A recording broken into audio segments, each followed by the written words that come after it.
Show me what you got.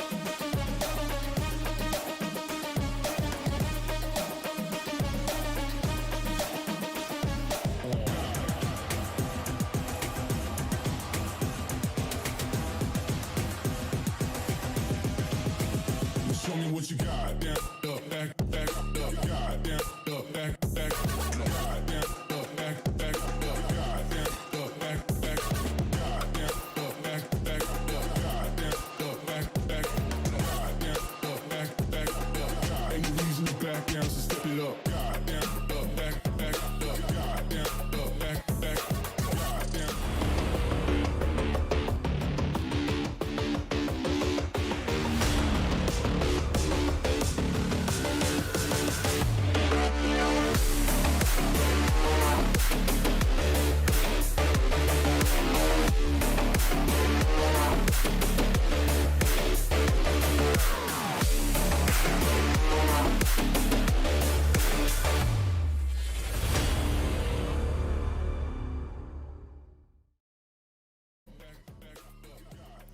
Hi guys, and welcome back to the VCT Game Changers APAC series, the league that's all about seeing how women in esports change the game. I'm your host, Reirachu. With me on the panel is, of course, the amazing and talented Raf. Raf, we started off the playoffs on day 1 with 8 teams, now down to only 6. How are you feeling coming into today?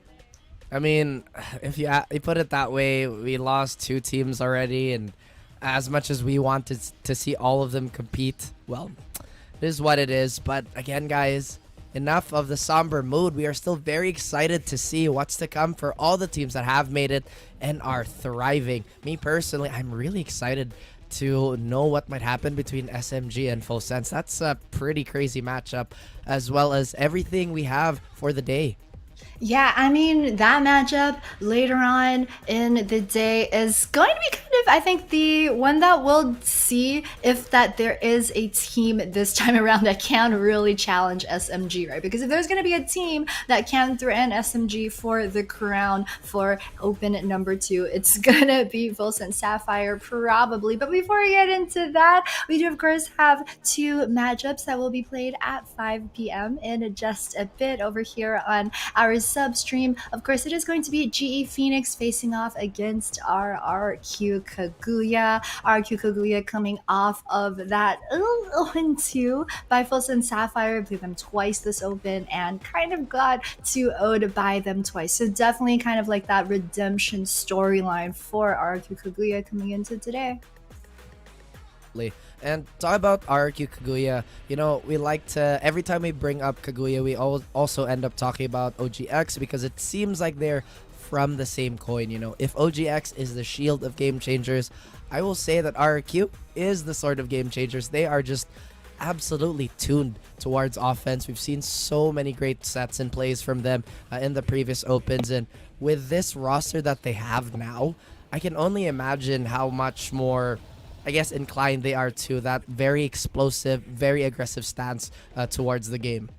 Absolutely. And I mean, if OGX and RQ Kaguya manage to win their matches at 5 p.m. today, they will get that rematch for tomorrow to see who can carry on further in the bracket. So that definitely be exciting. I mean, I think a lot of fans especially are pretty interested in this matchup because, I mean, it's G Phoenix. Am I right? Can I get a G fighting over in the chat? Come on. I mean, this org, they've got fans from all across the world as well, just super passionate about all of the global esports teams. But guys, I think we will, let me see. Okay, we're not going through the prize pool. I think today we've done that, you know, for the last couple of days. Oh wait, we are. Yes. Okay, we're gonna take a look at the tournament format real quick, guys, to check out the road that these teams had to walk down to make it to today. Of course, we are still in the middle of that stage 1 open for this year. We did see a little bit of a tweak in the format and how the teams qualify for elite, but it's pretty much that year-long circuit. So we do have 3 opens. We're into open 2. The 3rd open will be pretty quick, pretty dang quick. It's going to be next month in July, and then last chance qualifiers will be in August before we reach that stage 3 elite to see who gets to represent our region over at the Global Game Changers tournament in Brazil later in the year. So definitely a lot to play for. And the thing is, I mean, you know, we were talking about last year, right? We're like, come on, the teams in APAC are so strong. Can we get 2 slots, right? Please. But I mean, you know, we've got 1 slot, but even for the other teams that don't eventually make it to Brazil, there is, of course, a pretty hefty prize pool that I think a lot of the teams are more than happy to be vying for. Absolutely, and you can find this type of money just laying around Jenny's apartment. What? Again, guys, I'm just gonna say that outright. But on a more You've never serious been note, to my apartment.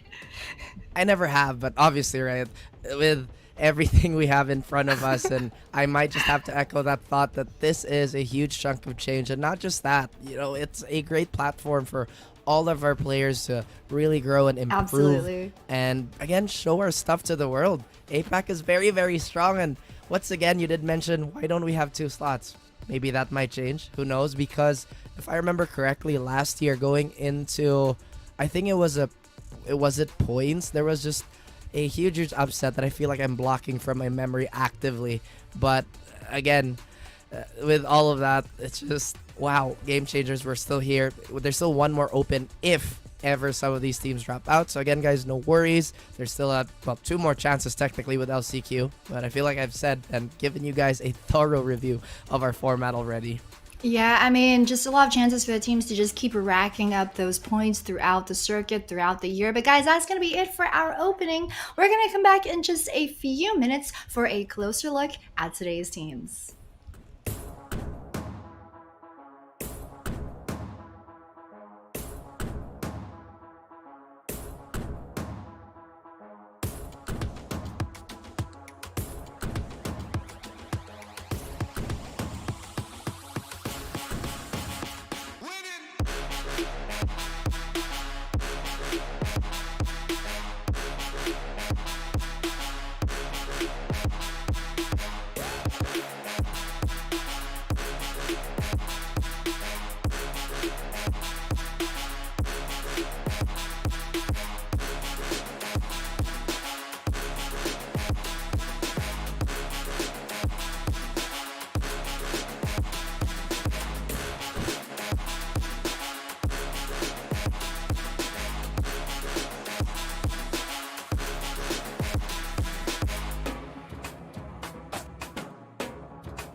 Hi guys and welcome back. We're about almost ready to hop into game for our first and only series here on the substream today with a GE Phoenix going up against RQ Kaguya. And I mean, what a matchup, right? I think for both of these teams, it hasn't been an easy road for either of these teams coming into today's day number 3. Like GE Phoenix, they just got 2-0'd by SMG yesterday, although, you know, we can't really quite use SMG as that benchmark. I mean, who hasn't at this point been 2-0'd by SMG? But looking at their other matchups, you know, they did manage that 2-1 versus the Hero KDA. They had that 5-1 score in the Swiss qualifiers as well. And if I'm not wrong, I think it was their very first match. They actually lost that one 0-2. It was versus Team Lo-Fi Ego, which didn't actually make it through into the playoffs. So a bit more of an unknown team, but it was also on day 1, so you can kind of say like maybe it was like first day jitters. You know, we haven't had the last open since March. Maybe that came into play, but what we've seen of them recently has been pretty good. That is true. I have to say, though, that it really is so interesting that this is the first time RQ Kaguya and Global Esports Phoenix are running into each other, despite their presence in previous opens and previous seasons of, again, game changers, right? But talk about Global Esports Phoenix. That being said, with this squad's first encounter with the super, super high-octane RQ Kaguya, I am very much excited to see what they have in mind to weather such type of aggression and really, really forward play. On the side of G Phoenix, we don't necessarily have too many roster changes. If I recall correctly, I think it's just High Face stepping down, and I believe it's Baila going into that Sentinel role. You're absolutely right. Thank you very much for reminding me. Because, like, once again, right, G is very good at just kind of keeping a core together and developing over time. But we are going to be running into, or rather showing you guys who their opposition is for today, and that's going to be RQ Kaguya. Yeah, and I mean, these girls, they don't need no introduction, but they're gonna get one anyway because they dang well deserve it. It's Aluka, Capricious, Iceberg, Ayumi, as well as Bess on your screens. We were talking about how I think there are a lot of fan expectations, not just from the fans, but especially from the players themselves. I'm sure they have so many expectations for them. We've done multiple interviews with them over the years about how, like, you know, they expect themselves to be that championship team. A lot of them, like Iceberg, she's been in Game Changers since the very beginning. However, just not quite finding as much success this year, especially in this open number 2. As we're saying, they've met Fulton and Sapphire, kind of their rivals, right? Like twice this open and twice they got 2-0'd. So it's just a bit of a shame that we're seeing them in this lower bracket, but they definitely do have a lot to prove. And today might just be the day where they start finding that redemption. Finding redemption on the first encounter against Global Esports Phoenix. I mean, I feel like it's only fitting, right? And talking about this team, my biggest worry on the side of RRQ Kaguya is that normally going into the playoffs, they usually hold a very clean, a very impressive record throughout the Swiss stage. And again, even this late in the season, they don't normally drop a series or a map, but it's been all different. I feel like it's because there's so much firepower in that team and just fire in general that sometimes it's very hard to contain. You know, overheating may be a problem here and there, but it doesn't take away on how strong and how effective they can be still as a squad. Yeah, and that's kind of like one of the things that we tend to see occasionally amongst the game changer teams, right? Is because even though we do have that year-long circuit, I mean, our last open was in March, and for some of these teams, it's a bit harder to maintain that constant like level of a scrims week after week. And so sometimes like you get teams who have so much firepower on their squad, but then when you see them play in the open, sometimes like they might not show up as that cohesive unit. They're just counting on being able to win those aim duels, and then after that, you know, it looks a bit more shaky. But we do have the map vetoes for our series, guys. It is going to be Pearl to start us off in map number 1, Fracture, and then Ascent. And I'm super excited because we haven't seen much of Pearl, especially on the sub stream this time around. It's been like Lotus, Fracture, a little bit of Ascent, Haven Bind snuck into there, but Pearl, man, on map number 1, what an opening. What an opening indeed, and just this veto in general, the first 2 maps, it just really feels like, since it's so heavy towards offense and the attacking side, RQ Kaguya have a very, very good chance of beginning a snowball. And again, looking at their player profile, once Kaguya start that snowball, it just becomes so dangerous. But if there is a team that can handle that type of aggression, again, it's going to be GE Phoenix. Again, they're very patient, they're very tactical, so they might just have to divvy up all that immense firepower into smaller fights. You did mention we do have a very, very intriguing and interesting set of maps here on our sub-stream. Talked about Pearl and Fracture, or rather Pearl not making too many appearances. I feel like we've only seen it about twice or 3 times at this point. Once was from SMG, which have again become a point of conversation. Blink and you miss it. That's pretty exactly. much. You go get a drink, you come back, wait a minute, the map's over. Like, yeah, that's been the story of the I think SMG games so far. So far, though, I mean, you know, we're hoping for a more closer series from them. But as you were talking about Pearl, definitely we're super excited to see more of this. I want to talk about how you think the agent compositions might shape up on Pearl, because some of the criticism that we get from analysts, right, is that, oh, like, they're actually bored of seeing Pearl because over like the last few months, it seems as if I just saw that eye roll. We're gonna it seems you have some strong opinions on that. Like, oh, I forgot I was on camera. Let me just roll my eyes at the stale state of the agent composition on Pearl. But I mean, you know, a lot of analysts, they're like, oh, it's like Viper Harbor. How do we think, like, what we see today? I mean, yes, we do tend to see a lot of Viper Harbor on Pearl. I don't think the agent pool for Pearl is actually that stale in comparison to maps like Ascent. God. But going into Pearl, because we see a breadth of duelists that really get their playtime on Pearl. Occasionally we see Arena if they really want to go into the snowball. Phoenix has become a prominent solo duelist because of his ability to just self-sustain and really, well, still function as a duelist, have a flash, and the completeness of his kit really helps. Jet gets a lot of playtime on this map too, because again, the operator can be a real threat, especially with against teams that love to default off of that B long position. And I gotta say, I'm glad that they made changes to that specific part of the map. That is just a hallway of death. And the controllers, yes, Harbor is probably going to be there. Viper is probably going to be there. The question is, who are they going to be paired up with? Because sometimes we do see an Astra come into play. And again, in this map, it just feels like it can be incredibly limiting to what controllers you can play, as you mentioned, just because of the amount of entrances that you have to cover.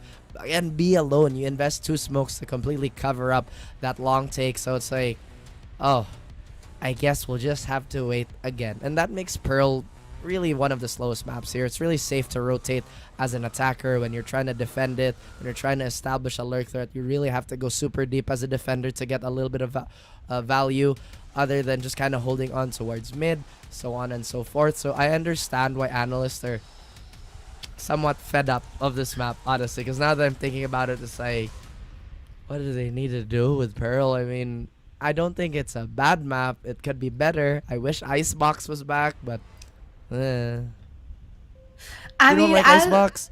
I know if we're talking about stale, like, Icebox has gotta be the most stale map out there. But I love Icebox.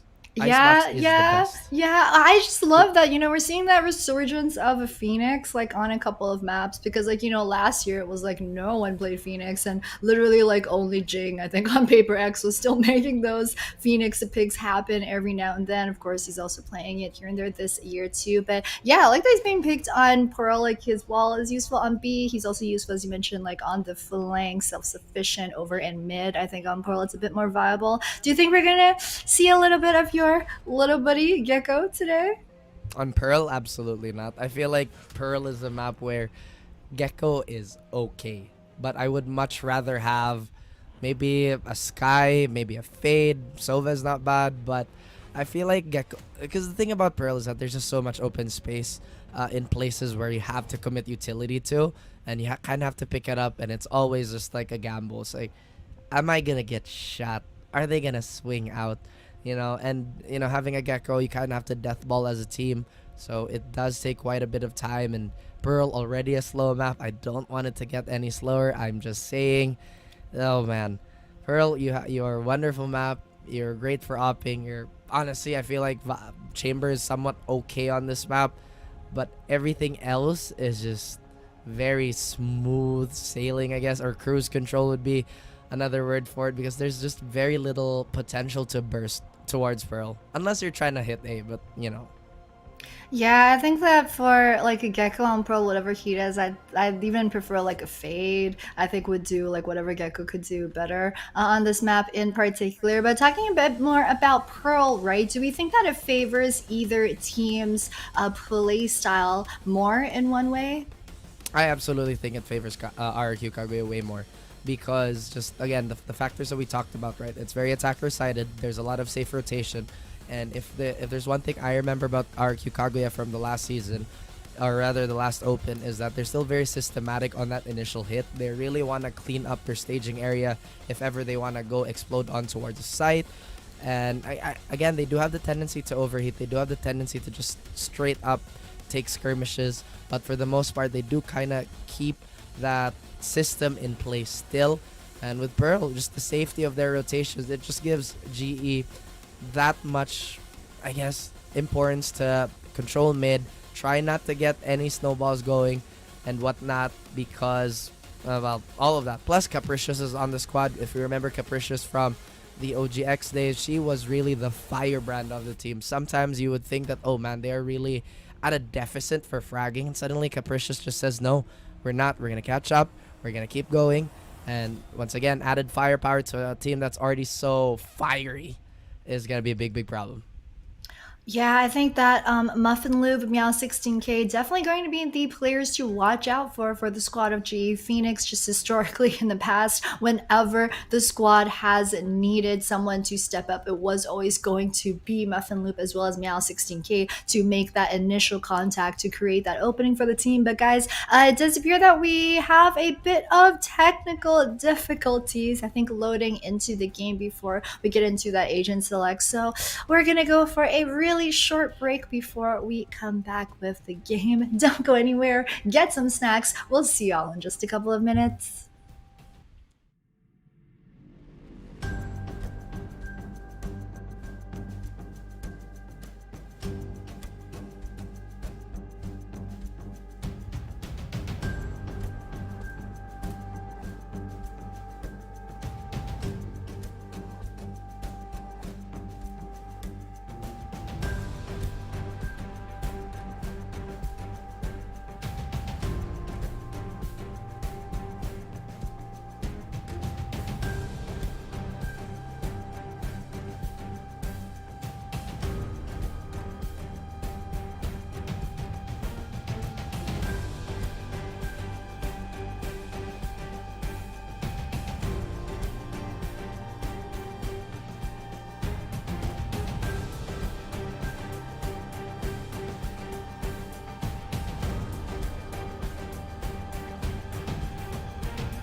Hi guys, and welcome back. We are just about ready to hop into that agent select for our first map of day number 3 between GA Phoenix as well as RRQ Kaguya. Just to refresh everyone's memories, they will be playing that map number 1 over on Pearl that we're pretty excited for because we just haven't seen as much of Pearl in the last couple of days, right? Yes, I am a Pearl enjoyer. But again, we talk about Clutches GA. pearls. What? I don't get it. But no. Anyway, so we go back to Global Esports Phoenix, right? Jenny, why would you do that? Anyway, Global Esports Phoenix. One thing that I really appreciate about this team is that they're very flexible in terms of their roles. Like, you can never really have one permanent configuration on this team, and it's proven to be quite a problem with a lot of other teams too, because again, how do you anti-strat a team that's incredibly versatile, has a very, very open approach towards the game, and just trying to maximize the skill set of basically every player they have. And I feel like that's going to be such an asset coming in to this matchup, especially against RQ Kaguya. Yeah, and we were saying that, GE Phoenix, they haven't had as many like roster changes. It was really just High Face stepping down and now Bela being their 5th member. And I mean, like, do we think that that's going to affect the team that much at all? Because Open 1 was back in March. I mean, they do have, had a bit of time to try and integrate Bela into the team, but what do you think? I mean, there's always that kind of growing pain, right? Because with Haife being with the squad for a good minute and having that established chemistry, there's obviously going to be a bit of a void to fill for a good moment. But knowing Bela and knowing what the players have already gone through, I'm absolutely certain that they've already bridged some of those gaps. Although, there's still those small game decisions that do come down to how one would react and how it would domino to the other players. So I feel like that's still maybe a bit of an unknown quantity, because how long has Bela been with this team? Just about a month or Like so. a month or so, yeah. Yeah. So there's still a lot to discover, and hey, who knows? Maybe this is where Bela finally finds that, how like when you really get into a team and you feel like everything's clicking, maybe that's gonna be the same for Bela and the rest of GE Phoenix.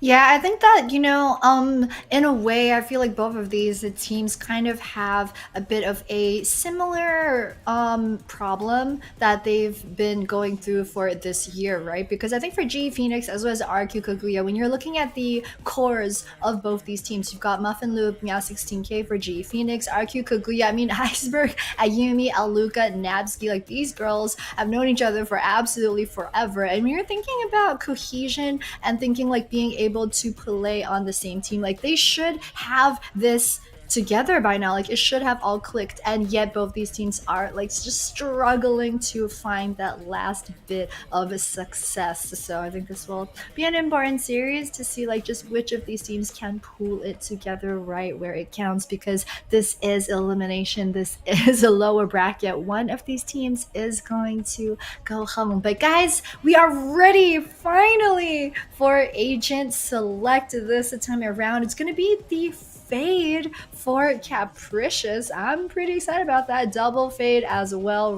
Rose picking that one up. Bit of a difference in terms of the duelist. Jet for the Ayumi, and then Meow 16K once again on that signature Raze pickup. So it will be the Astra Raze on the side of Global Phoenix, and the Jet and Harbor for the side of RRQ. What do you think? I am thinking quite a bit actually, because once again we've discussed what is really the main difference between double innie and double controller. Double innie, you really want to take as much open space as you can and be aggressive and have that more immediate effect, get your flashes in, swing off of that type of utility. Meanwhile, when you have the double controller, you just kind of want to wait it out, So I feel like Kaguya's game plan right now is to just kind of let GE do their thing, and they're probably going to heavily rely on that retake, as again, pardon me, the composition will allude us to. All right, well, we're gonna figure it out, and hopefully both G Phoenix and RQ Kaguya have that game plan coming into map 1 once again, do or die. But guys, we're going to hand the time over to our wonderful casters for today. It's going to be Daks as well as Blackenblue. Daks and Blue, over to you. You heard that, man? She said the tagline. I know. She said her rhyme. She gave us a But little nickname and all. I love it. I love the whole introduction Jenny gives us. But of course, we need to introduce the team and familiar faces, familiar franchises, my friend. Strong cores have stuck around, but only one can stick around in the lower bracket. Welcome, ladies and gentlemen, to Elimination. Global Esports Phoenix versus RQ Kaguya. Daks and Blackenblue together yet again. And my friend, what do you think about this matchup? Because I feel like even with the map pool that we have here, it can be pretty even. I don't know. I think if you look at this opening map pick RQ's, it has kind of favored here, at least statistically, historically, towards that RQ side. And then with the fact that I would count them personally as the favorite to win this series, even though they're both in the lower bracket, just based on history, there is a chance for Global, but RQ, they've proven more in the past.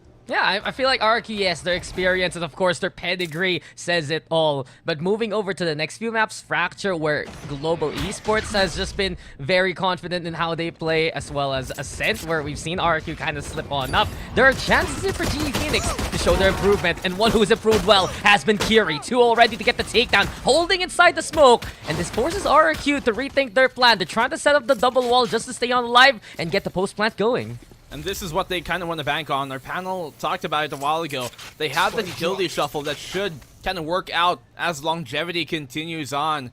I don't believe the Viper nerfs are going to be live in our current patch, in our current game today, so they still have that added amount of time to keep their utility on up and go for the plant attempt with Aluka opening up here. That should be their signal to go. Yeah, RQ always had that second wave, and with Aluka getting that takedown, there's still that firepower alongside her. Capricious too. Raph mentioned it a while ago, double initiator. Try and make those space creation tools work. Find ways to contest as well, as the pings do come. It's Bela here, waiting behind the box. Aluka will actually disengage in perfect timing here for Bela. Finds the takedown now onto Aluka. 3v2, and suddenly it's all left to Iceberg behind the veil of the wall. A tap there from Rose though, and Iceberg isolates the angle. Bela, the new addition, can she do it against such a veteran in Iceberg? Looks like she does so in time, and Global Esports will take the first round. Nicely done here by Bela. Some, I guess, timing working out in their favor. Quite fortunate there, especially in that peak there for Bela to find Aluka, but that really is where it came down to. The anchor positions, the power positions that RQ ended up choosing on here, being that CT, being there towards that back hall. It never really was enough when they kind of further extended, and at the very least, on these type of rounds where they're set 3v3, they still got both of those innies up. That's where you'd kind of want both of those innies alive, right? The retake potential just increases because of how much hitting power they have. Yeah, and look at GE go. Usually it's always Meow and Muffin doing God's work for the squad, but we've seen here in Open 2, they've gotten better as a unit. They've really hunkered down on the core that they have, and not only that, they've improved as a team. Prowler though into play. When you have that fade, you can go for those closer contests, but Meow hurting now after that shot from the Sheriff. And in this case, RQ splitting up just to try and find some isolated duels. Well, they pulled a bit of noise here towards mid, and I'm wondering to see what exact type of reaction GE gives them so far. This is something we've seen from them where they like to give up this mid position here towards that connector. Don't want to fight for it. Bela, because if you do that, that's exactly what can happen. This connector, very prone to being overrun. Muffin trying to back on the way. She's down to 1 HP, luckily escapes, and Kiri's there for the help. Yeah, the firepower necessary now, and Global Esports taking a stronger position towards the side. Muffin Loop though, absolutely hurting. Here comes Iceberg as well, and gets the flank going towards Kiri. Chance here from RRQ. The overrun, as you mentioned, working out in their favor as they just flood through the middle. That's a risky run there, right? Exactly. That's why a lot of teams would like to give up that connector control. They just play on back towards where the waterfall might be, because that's free real estate that you don't necessarily have to fight for on the defense against an eco like this, because they can get overrun. It's very prone to that exact thing happening, as we see her right now trying to crawl up on in. They're going to win the trade game, easy and simple. Yumi a bit late on that reaction, but she gets it out anyways, so nice recovery here from RQ. Even she's laughing a little bit about it. Realizes Rose was already in position, right? It's just, hey, we don't have a Fate on our team. That's Oh. theirs. No, that's not you. a friend. That's What are you doing over there? Well, why are you here? You got a ticket? In the end, though, I feel like for RRQ, yes.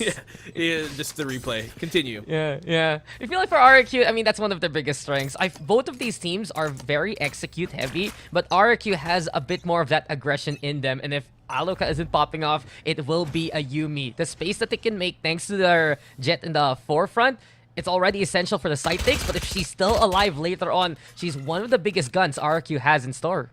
I think also if I look at, this team, if you look at their backline, it's very reliable as well. Capricious, Iceberg, and Bess.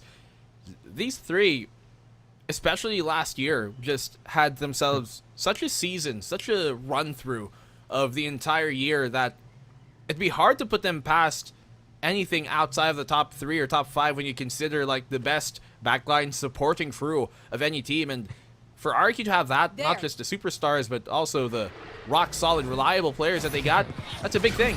And let's not forget Capricious, she swapped over to more of a supporting role here for RQ Kaguya. But Global Esports needs no support, needs no vision. Rose and Meow already with the takedowns. Beauty of the rays and the paint shells. Just a stellar combo here from Global Esports as they anticipate the side take. Plant goes down though, and now we hear the Viper Spit into play from Iceberg. RRQ trying to just find a bit of an advantage now as G has the numbers. Well, here comes the retake now from Global.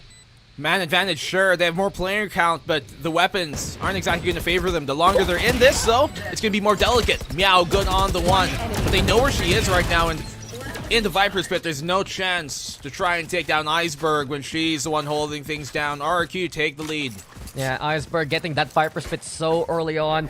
Bailed out RRQ Kaguya in that situation. It was already a great eco from Global Esports. The fact that Rose and Meow had the right spams thanks to the seasoned paint shells. They had the right angles to begin with. It gave Global Esports a fighting chance, but this is where RRQ can shine. If someone is fed the kills or the orbs, they get a quick ultimate.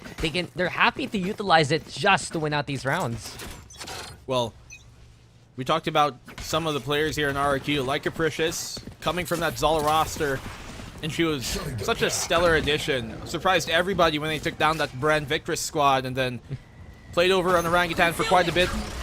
This player has just had so much experience in the short time that people have been aware of her that it's astounding now for her to play on a team like this. Yeah, and her peaks have been very much so on the highest levels of the game changer scene. We go back into the action though, and we go for a Yuumi. Here we will fall first and foremost. Nightfall though, utilized by Rose, and they want to play from the link, but Meow peeks on out, just can't see anything. RQ instead with the takedowns. And the problem here, if Global Esports can't find a Yuumi first, the floodgates are just well open for RRQ to take advantage. And you see the strengths of that double controller comp that they're running, right? They got the Viper Wall for the closer one, and then to cut off the CT, cut off the link. They have the Harbor High Tide, and they just isolated whoever's trapped in between it there. Kiri getting caught out from that Jenny, could not fall back, could not get in the help. Aluka gets another here on the Muffin, but yeah, just that's the strength of this double wall controller. It's so quick and easy to isolate the fight that the defense can do nothing about. And that's why double wall was popularized by DRX on this map, prevalent into the meta if you can play things right. And it takes a lot of synergy for a team to actually use this in the first place. Best and Iceberg, they have that synergy. RQ Kaguya, they've been together for so long under different names, and they know how to play off one another. This round goes to RQ's execution. What a way they do it too. And that's the way to put it, Daks. Their execution is exactly what has defined them as a team, has brought them to the heights that they have in the past, and they're continuing it on here. Now, yes, they might be in the lower bracket, but you also have to take into consideration which teams they went up against in the upper bracket, one being that Full Send Sapphire squad, who has always been, for the longest time, one of their biggest rivals in the scene here in Game Changers. So that's no surprise, but on a team like this, when Global, their only winning point, or rather, at least contending point, is when you look at how the map veto could go. You talked about especially that fracture for map number 2, which I think is where we're going to see GE's real strengths come on up, because absolutely RQ, a map here like, is that map 3? Map 3 is Ascent. So we start Yes. Pearl, Yeah, it's we go map 2. Fracture. And just to get in there real quick, I think really we get the best of RQ now. We get the best of GE later. But the Yeah. longer this goes, the more possible this is for GE. I think we get the best of both. If we ever do Yeah. get into Ascent, I think it works Yeah. out for either side. You look at their maps, statistics historically, and they're neck and neck on Ascent. Like quite literally, 67% for either side in this past year, half a year actually, and that's a lot to tell, a lot to talk about too. But let's move on here from then. Eco now for Global, attacking side favorite on RRQ. Yeah, well, just go back to our overarching topic, right? If RRQ takes this, Global Esports still has a chance. If GE takes this, though, it's RRQ who might be in trouble. We do get a hero rifle in the hands of Baila. Beyond that, though, it's just Moso, a half buy, an eco here for GE. Maybe a pick towards mid can help them out, pick up a few guns, but it's really just RRQ right now, clearing out what they can before they execute. Yeah, for sure. I don't know, Daks. I don't know if our panel agrees, but I'm kind of expecting a 3-map series for this. Like, Global undefeated on that Fracture so far here in the past 6 months. RRQ taking one, but we haven't had a big sample size. Early engagement here, they get the one, but that's their only real rifle. So that's a bygone giveaway. 3v4, it stands on the A site. Not a bad effort. They were trying to bait out with the Sheriff first and foremost and then swing with the rifle. Could have gone bad for RRQ with them lined on up, but they do well to survive and make their way towards the A site. High side now, blockading any vision from Flowers as well as Secret, but Meow has the better angle. Now no one checking towards Art. Meow with the takedown, picking up a Phantom too. A chance here yet again for the side of Global Esports. RRQ retreating towards main, but Muffin Loop finding Iceberg trying to fade on the way. Capricious though, stellar shot. Cosmic Divide now into play, forcing RRQ to play close. Maybe Kiri can get things done. Finds Capricious, yes, but Ayumi will find her in her stead. RRQ still get the round, but Global Esports is making them work for these rounds. A bit of uncharacteristic miscommunication there, it seems, and uncoordination from RRQ. They do this plant, which is typically so that it is exposed to both A main and the Art position, but they didn't have anybody towards Art. And with that, it was open, exposed. They get the kill off of it. They take down Bess, and it could have been a lot more disastrous if Global Esports were able to isolate some of those fights, but they have to make sure if they're planting for a spot that it's covered from both ends. Yeah, we've seen that from RRQ. The slip-ups happen once they're done doing their initial execute. During the plant, during the post-plant, it takes them a while to reform their lines. And if Global Esports can find those opportunities, they can find the rounds. Rifles about now for the defense. The Blade Storms here from Ayumi too. Updraft though for the Scout. Second updraft now in desperation, but still, he still gets Meow. Alaka also clearing out the holes. And from this point on, it's RRQ taking this B site. Yeah, big shots here Spike planted. to connect, especially from RRQ. Ayumi going all the way on in. And now they have much more control than Global would have otherwise wanted off the site. They can leave Ayumi here. They know she's here towards that back hall, confirms it with a Prowler, but that's fine. All they have to do, all Ayumi has to do, is wait for that push to come. If they push through this Viper's wall, then it's going to be even more dangerous. They see her on out. Bit of awkward timing there on the wall as it gave her away. Yeah, swings out instead, and Global Esports using the lockdown for space. Long range is the game from RQ, but Rose already on defense duty. Halfway done, the turret gets what's left. 2v1 now, all left the best, and it seems like they're just trying to protect Muffin Loop. Here, she gets away with it though. Global Esports, they sacrifice the front line just to get the round, and it works out for them. Oh, at that range, hard to connect sometimes with the Phantom, especially in such a small target. Nicely done by Global on the recovery, but this is really where it turned down when Ayumi kind of overstayed her welcome. Swung with timing not working against her. I get she wanted to kind of get ahead of the lockdown pop, but there should have been something else there to support her. Maybe something a bit closer towards a pillar. It just never really came, and because of that, Global, they win a 3v4 retake. Yeah, and the fact that we got that half defuse to begin with just really told Global that they can actually make this retake work. Prowler though to begin now. Global Esports still happy to contest main with their double initiator anyway. But you hear it here from RRQ. Null command coming in through Link. They want to get the pinch going with the Nightfall as well. Global Esports, not only do they disengage towards Secret, they also get that takedown on the cross. So GE holding close right now here, Blackenblue, but the dash on in from Ayumi, Alaka there too. The A&A connection. Really, the battery, the powerhouses of RRQ fighting on back. Kiri's there though for the trade. It's 3v3 for now, but Meow with the find. Iceberg though with the hold. And in the end, it's RRQ still with the advantage. Kiri's the last one standing. A nice quick flash and dash. They know that High Tide is going to be really strong at, stopping momentum, stopping a quick push through. Trying to get the res. Muffin is kind of safe. She baits her out just to get a kill, and still Ayumi does in the end, even while isolated. So RRQ overrunning the defense here on the A site and really predicting where exactly they would be pursuing and looking. Quick flash and dash, open up the site. Nicely done here from RRQ. Yeah, the double A's, the synergy between Alaka and Ayumi is just unmatched for the RRQ roster. But then you gotta give props to GE. They're always making these rounds so testy, right? They're making sure that it's contended. It is winnable for them. But RRQ, we've seen this many times. This is a squad that can bail themselves out of a bad situation. That's what they got going for them, right? It's not just the brains that they bring into the fold, but also just, I guess, the chemistry that these girls have already built upon throughout the past year. They've worked upon it, and they're looking really good so far here in this map. Econ once more for Global, and as you say, Daks, on these type of rounds, Global, they've been making RQ work for it, so if they can do much more damage once again here economically, they could still keep this half close. And look how Baila has just been very ambitious right now, even playing towards mid. But RRQ, they have ways to make this setup as safe as possible. Oh, timing. Ayumi? Okay. Oh, Nah, no push whatsoever. So for now, RRQ, they should be able to navigate towards that B site. But since GE is finding no contact whatsoever towards A, they're also going to rotate that way.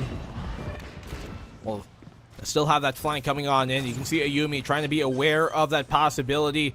Plant here towards that B long. Spike planted. I don't think Global have a great chance here. Maybe they can take down a pick on this back hall, but Ayumi, the fact that she finds Bela means that the rest of RRQ can focus on the retake at hand. Yeah, interesting though, it's only Best inside the halls. Now we do get the reckoning. Best with a takedown. Kiri gets close enough to get at least one kill for himself, but for the rest of RRQ, they have the range and they have the guns. Rose on top, at least gets one more. 3v1 for now, but only with a sheriff. She needs to hit the best shots of them all, but then Ayumi's there for the backstab even. RRQ with another one, making it 6-2. Further extending the lead here. And now, while they're on the attacking side, I get it. It's going to be more difficult for Global, but they have to somehow stop the bleeding here. Somehow gain a round, stop that momentum. A timeout wouldn't even be out of the question, and I'm looking to see when that stop does come. Maybe they're going to try something new here. Maybe try something a bit more aggressive. That's what their comp would suggest, right? But we just haven't seen that proactivity on the defense just yet. They've been waiting and poking to see where RRQ come, but it hasn't done much off of it. Yeah, and we've seen their struggles on the defense last time against Team SMG. We know Team SMG is a powerhouse. It's a little bit different from the rest of these teams. But then again, Global, they're still getting overrun here by RRQ. And now, with Connector, with Link under control for RRQ, Iceberg's now in a 1v3 spot. Pillar being taken here by GE. They want to clear out the longer lanes first. Meow with the takedown. The chance right now for GE to try and get pinch going. But effectively, it's 3v4 until reinforcements arrive. Yeah, retake coming on in here from B long instead. That's her power position. I wonder to see where exactly Kiri and Bela go. Rather, Kiri and Rose, but it seems they want to link up with the rest of that B long push. So, effectively, defenders and attackers, they've swapped sides here. Yeah, there you go. And the Nightfall now to initiate onto the side. Meow also with a showstopper, tried to clear out the alleyway, but the suppress gets so much value. Meow, though, doesn't care. The Rocket's red glare does not shine, but Meow instead is a star in the making. A quad truly here for GE, and they will take the round with the retake. They thought they could take her weapons away with a suppress there. Off the knife. It denies the showstopper, but it will not deny her Huge round here from Meow 69K, and they thought only dogs could bark.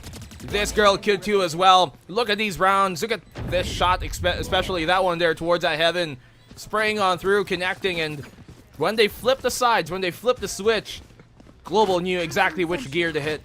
And we've seen that from Global Esports. I was talking about their previous series against Team SMG on the attacking side. When they group up, when they go together, that's when they look better than ever. And you mentioned it, Blackenblue. Suddenly, the sides did swap. GE's happy about that. We'll pretend to be the attackers. We'll pretend to go for the clear.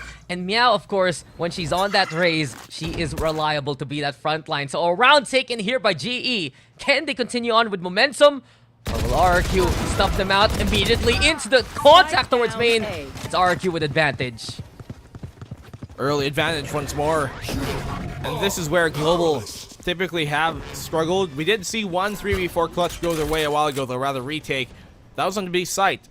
This time around, Cosmic Divide, yes, but it's going to be further delayed by the fact that this null command is popping and keeping them at bay for the meantime. Now they've got a chance, but if they can find maybe this kill on Ayumi once more as she's isolated, that could be what helps them get this round. And there's the seize already from Capricious. Global Esports buying a bit of that time. RRQ on the opposite end, though. Main hold yet again. RRQ loves to play off site, and Global Esports look to take advantage. Ayumi isolated from her peers. Taken down there. Violet prepared more so than Iceberg. And Global already on the other side of the veil. Muffin loops on defuse shooting. Kiri is the bodyguard. And Global Esports yet again steal it away. Like thieves in the night, they just erect the wall and they take the round. Another 3v4 retake with the defuse stuck in the end. That Cosmic Divide being the barrier that they needed to have the opportunity to stick it in the first place. And once again, in that 3v4, Ayumi isolated there. And as I said, if they're able to take down Ayumi, as she is the isolated player, much of like what we saw there towards B-Long, when they had Ayumi towards that back hall and the rest of the team was towards B-Long. That's exactly what happened. So the post-plant here of RRQ, same struggles and same effect afterwards as Global are able to find the same solution. Yeah, Ayumi has 5 deaths, and a majority of those were because she was all alone on the site, not protected by the rest of her team. Seems like RRQ, they're gonna need to sync on up in those scenarios because GE has taken advantage of the fact. Ayumi, though, better distance this time with a dash on in, but Meow with a shutdown. Rose is there too, and Global Esports is fired up, prepared now to play the anchor. Here comes the gravity wall, and Meow brings out the shorty as well. Snake bites, though, making Muffin Oops life a little bit harder. 3v2 for now, and while RRQ slow down the pace of the take, the seize is there, and GE even has the high ground here. Blackenblue, a chance perhaps for the pinch. Timing. It doesn't look. Doesn't but still look. Best gets it. It's so close. It's Iceberg now, and Best trying to make things work. Another instance where we have the Viper Spits, but the lockdown is there as well. GE looking to force RQ to play on the timer. Gonna force him out of space here. I think she's gonna get detained, Iceberg. Will she get baited though? Here comes out the counter ult here from their Harbor. Best using that Reckoning to try and buy them some time to try and get Iceberg back into the fight. Stuns don't connect, but it's gotten them the space they needed. Yeah, Baila has no fear though. Just crossing through those stuns. She will be felled now by Iceberg. Global Esports in a 1v2. They have the right setup and they have the right smokes to utilize. Best and Iceberg, the synergy stands out for the round. I talked about these two controllers a while ago, Daks, how reliable they are in those type of rounds, especially their Iceberg, who just simply will not melt under the heat, under the pressure of Global Esports. She will not sink when the ship still wants to keep going, and that's what they did here. Finding those picks that they needed, isolate the fight, they use that Viper's Pit to give them concealment, and then as well as the Harbor for the cover on the plant itself. And when they're able to do that, synergize the way that they are in that scramble where RQ looked desperate, that's when they look the best. It's good to see Iceberg back in form. She had struggles really in Open 1. Looks like RQ Kaguya having a bit of a resurgence that they want to showcase now here in the lower bracket. The Baila and Alika, they're gonna go for a bit of that contact towards doors. This time around though, Baila doesn't push. Actually decides to wait things out. GE on the last round of their defense, just playing a bit more passive instead. Right there. Well, this passive play that GE like to do, I'm not too sure how successful it has been. We've come to see so far that it's been on their retakes that's been working out here a bit more. And that's due to the fact that they struggle to get the anchor positions working out because they struggle to find information where the hit is going to come. But now they know it's A. It's a question of how they deal with it, I think, is a bigger problem. Nice suppress though from Muffin. It actually makes the wall a little wonky here for RQ to work with, and now Meow still in secret. They're going for the wall bangs. The scan comes in from the Haunt, throws with the takedown, and it's a 1-for-1 trade. Global Esports retake possibility from the secret angle. RRQ now putting a Yumi away from the site. Instead, it's Bess who wants the hold. The cascade is there, but Meow is even faster than that. Already in position. Flash comes on in. Showstopper this time around at the ready. Alika doesn't have the suppress as of yet, and now lets it loose. Flies high to get the takedown towards Ayumi. 4v2 now. Alika trying to go for a stand here. Muffin with the tap. RQ a bit more wary of that sound. Here comes Iceberg with the takedown, but Carry gets the last two there anyway. Global Esports running out of time on the defuse, which means that this will be RQ's round. .63. Half a second here. Defining a 4-8 and a 7-5, but this is a problem though. You see how unaware they were of that A side hit to come. When you have double ini and for that to be a problem, that cannot happen. That goes against the very core of your play style. The thing is, this should also benefit their retakes. Now, they've been twice successful over that, and otherwise this would have worked out. This timing did not in the end. Still though, I like what we've seen for Global in this half, but I think our panel's got more to say. Thanks, gents. We're definitely seeing a difference in terms of age and composition for both these teams this time around. Iceberg's Viper coming into play as well. Raf, what do we think? Well, I am thinking that despite the way the score is, GE is still handling the situation really, really well, I feel like. Because we know that RQ, despite a little bit of lows in the recent performances, they have been historically a team that's all about just kind of muscling through everything. Of course, there's a lot of thought process behind that. I feel like, though, on the side of GE, especially with the double ini, it's a little more difficult to time when it comes to maximizing the value because, as we've seen many times, RQ is just going to play anti-flash all day. And in turn, it's kind of leading GE into a more contact-heavy playstyle, which I feel like is incredibly counterintuitive for the composition and the game plan they're trying to execute.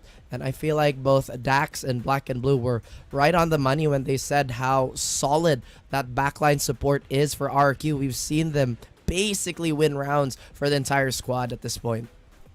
Yeah, you're talking about how you want GE to play more proactive. How do we see this playing out after the switch?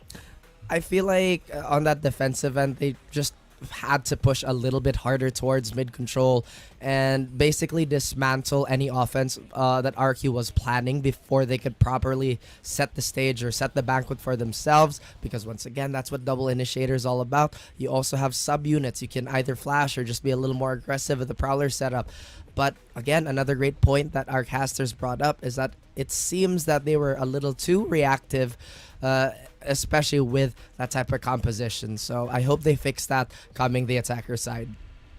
All right, well, 4 and 8, it's still kind of anyone's game at this point. Either side could take it. Daks and Blue, back over to you. Yo, she said it again. Yeah. She said it again, man.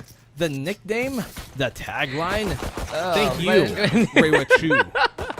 I just got ignored. Oh no. But we're back into the round here, ladies and gents, and Global Esports, as I hear my lovely co-caster yet again. My bad. Attacking side now, and we've seen them when they form them up, Blackenblue. They look a lot better. Can they do it towards B, though? Meow setting up the boom bot. Capricious is there for that first contact, but Alika actually first kill there. Meow with a trade, and GE still trying to utilize a bit more of the map to try and take B. Look at the positioning here. They're really trying to pincer and box in that defense to keep them within the site, and with Global having the option here to fend them off, or rather to rotate off of this site, and if they cut noise enough, I think it's going to keep RQ into a weird loop where they aren't exactly sure how Global move on this map, and that allows them to get into these quirky positions. You can see where Meow has already positioned herself to really clear on out the immediate corners here towards A. And A site now, GE pulling a lot of that contact towards B, but the rotation is here from Meow and the rest of the crew. They want to play from Link though. Ayumi caught on that, but Meow still falls. RRQ holding that backside. Time running out here for GE. They need to get these frags in fast. And here comes RRQ to hold things down. They had an anchor point, and they will hold off the opposition. The pistol goes RRQ's way. 9-4. We know the drill. There's RRQ. Stick to your roles and Still we'll on the crush it. defense. Readily prepared to fend off that attacking side. And it's very surprising because a lot of times when a B-Link hit like that comes, it can easily dismantle and catch that defensive side off guard. But not RRQ, who had, what, 3 players prepared to fend that off as it did come. The recognition here coming in from Capricious to back on off, let Aluka help her on the fight. Those small things, they give him big results. Yeah, RRQ, when they have the numbers right, they know that they can fight against GE. Quick suppress also already telling the intention of Global Esports Phoenix. Aluka takes advantage, takes the kill, and does hold GE at bay. Well, early pick for sure. It's going to benefit them. But once more, you see here the difference on this type of round against Eco. How RRQ readily kind of give up, only just try and find information a bit here towards that connector, towards this mid-link area. Because they know it's going to be very easy to get overrun. So they play a bit further back. Aside from this very aggressive hold here coming in from Best. Taking lots of damage. Can't fall back safely. That was way too ambitious from Best. She only had the Ghost even. And with superior numbers, Global Esports, they make a partition towards that A site now to utilize. They want to play from main also, but then the rest of RRQ have the guns available. Backside held yet again. Ayumi peeking. Capricious holding. And one more time, G rotating, really trying to use as much of the map as possible. Muffin Loop, though, well, her dream shattered by Aluka's presence. Immediate connection there. Coming in from Aluka. Late round rotation, late round push to come in from Global. But I'm not sure about the hopes of this, Daks. 15 seconds left and ticking. Aluka bearing down on their position. And there's just no time at all for them to get within the site. They just have to die at this point. Get an economy. Maybe Kiri can maybe plan for money.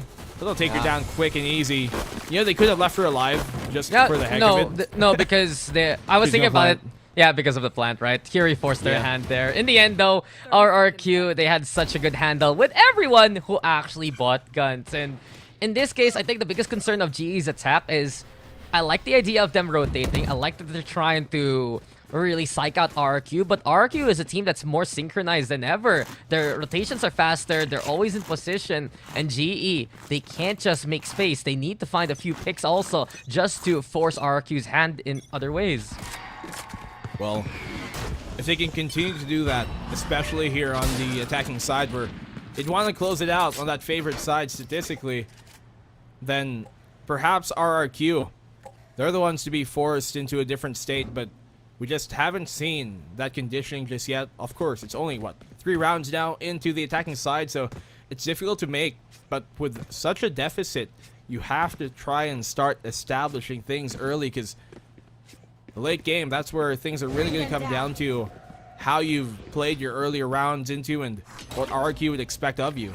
And speaking of how the early rounds went, RRQ have a pretty good bonus actually. Ayumi has a rifle in hand. They still have a lot of money for the next round if ever. And GE, they need to do some critical damage versus RRQ if they want to stand a chance in the long run. Meow now with the blast backs flying off into the distance. Capricious though, doubling up alongside Aluka. A 1-for-1 though. And here comes RRQ yet again, trying to re-engage. Ayumi with the take. Capricious moves forward, and they get to find onto Kiri. The single wall here from RRQ, making GE's life so difficult. And yet again, we see it. RRQ with such a clear advantage. And they just had so much more to fight with on that entry there to stop it from really working on out here in this bonus. No flash to aid the entry there from Meow towards that back hall. A single flash from their KO for maybe something like Muffin or a Prowler, anything would have been much more beneficial. Gravity Well, Noble Pulse, whatever you may say. That lacky utility here. They won't win against a double controller without using it. I feel like for GE, in terms of this matchup, they just can't be dissuaded. It's either they go as a unit or not. They have the utility utilized for it. They have the KO and especially the Fade that can help them out in these kind of scenarios. So when RRQ all regroup, right? And once the harbor wall is there, the difficulty for GE's take gets even more insurmountable. And you understand why they're calling for a timeout right now, because for the past 3 rounds, the GE plan just hasn't worked out. Well, what are their plans so far? It's been more of just trying to see what works, trying to see where they can find those holes on RRQ. It's a bit more fluid, for sure, yes. But you can see where the lack of, I guess, initial planning stages for their specific rounds have led RRQ to be able to capitalize on those mistakes, on those uncertainties. And that's really why Global here in a difficult spot. Now, it'd be a very different question if our OBS would be looking at something else. It makes sense because it's GE Phoenix and we're looking at Phoenix. That makes sense. I don't think they have that kind of type of glitch to yell at them like that, though. Anyway, I like your point. I kind of forgot about it, chuckling around. But truth be told, I do feel like it's here for GE that their struggles on the execute is because they want to re-engage in an optimal way. RRQ gets in the way of that. RRQ already is in position, and what could have been better for GE like 10-15 seconds ago, because they take that time. RRQ is happy to use that lull to their advantage. Well, 4-11, and any advantage that Global could take here, that'd be beneficial. An early pick, for sure, would be really appreciated right now. And this early fight, it's not going to deliver. It's a Yuumi who gets away with one and then bails out. So I think Muffin had a weapon there she could retrieve.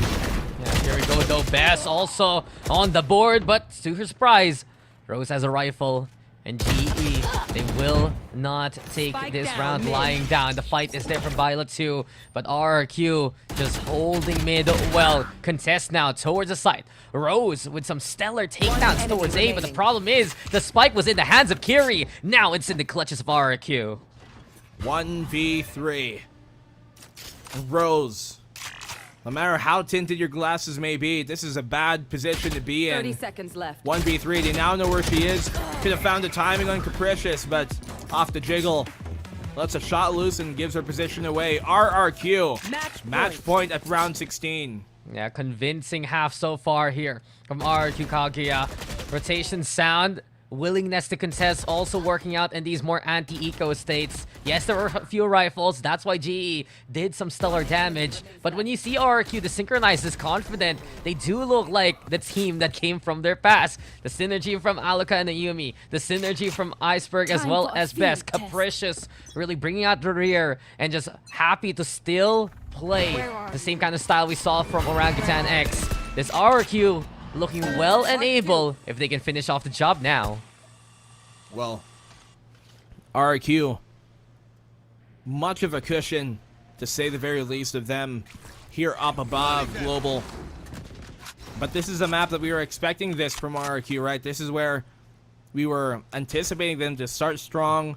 Fracture is definitely at the horizon as of the moment, and Global so far, that's where we expect them to show the best of what they've got. But still, with a performance like this, it's difficult to argue in against RRQ's favor when Global just haven't even given us much of a competitive half here on your favorite side.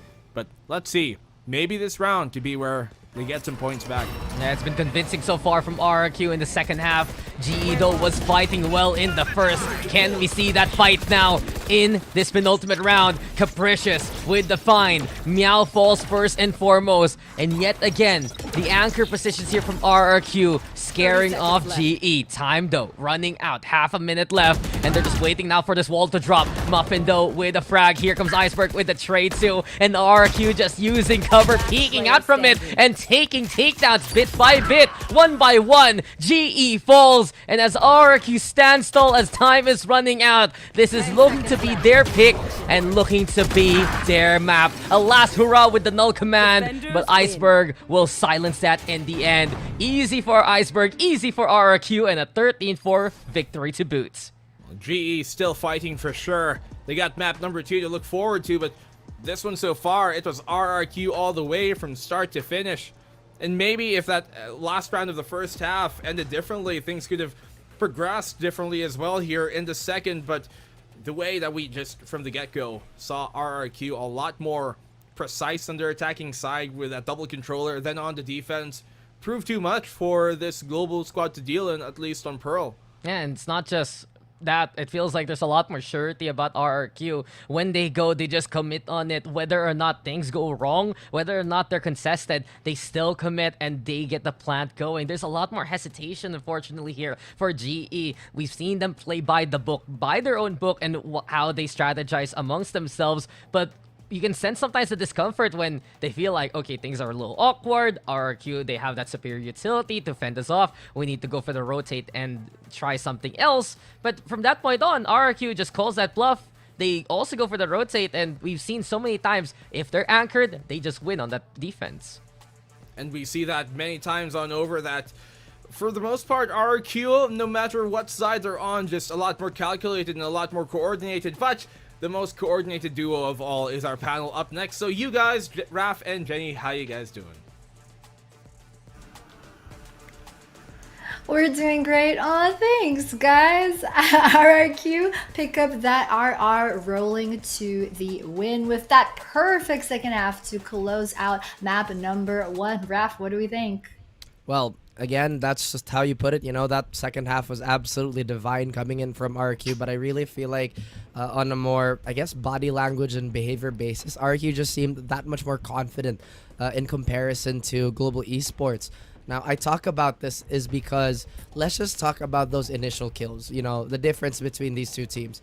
If G get the initial kill, they seem to be stuck on still a deciding moment where they're like, okay, what do we do now? Do we harp on this kill? Do we hover over this area, or do we take the pressure elsewhere? Meanwhile, on the side of RQ, the moment you see a frag on the board, everybody collapses on that position. We noticed, I think this was on the attacking side, where Global Esports really tried to pivot as much as they can towards Art and double doors. But again, the moment one person would fall on that squad, RQ would just swoop down like vultures. Yeah, and taking a look at the scoreboard, we've got a Luca 20 and 10, 338 ACS, 5 first kills on a KO as well, just showing how much of a strong initial impact she had for the side of her team. And then meanwhile, for Global Esports Phoenix, you've got Meow 16k just showing up huge for her team as well, even though it was that 13-4. I mean, the first half, she had some pretty incredible, I think there was a 4k that she picked up in the first half as well. I mean, Meow 16k. I'll meow for this girl all day, man. She did so good, map 1. Whoa. Well, at least we see who is truly the players that Jenny is a big fan of. But as I mentioned earlier, right? Like, and honestly, Daks and Blackenblue put it in a great way.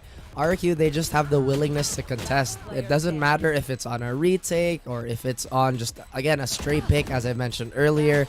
They are just really ready to capitalize, and with that type of mobility and aggression, there are a lot of points of failure, which I feel like Global Esports need to identify and just really try and swing in their favor. Once again, you mentioned Meow 16k had that lovely 4k to try and reinvigorate her team, but RQ was just having none of it.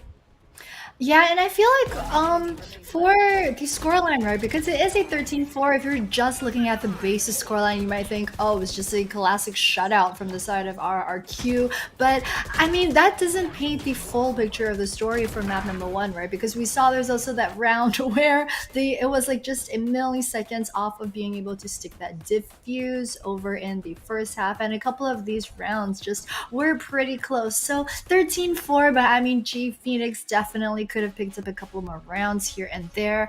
MVP, of course, is going to go over to Aluka. Very well deserved.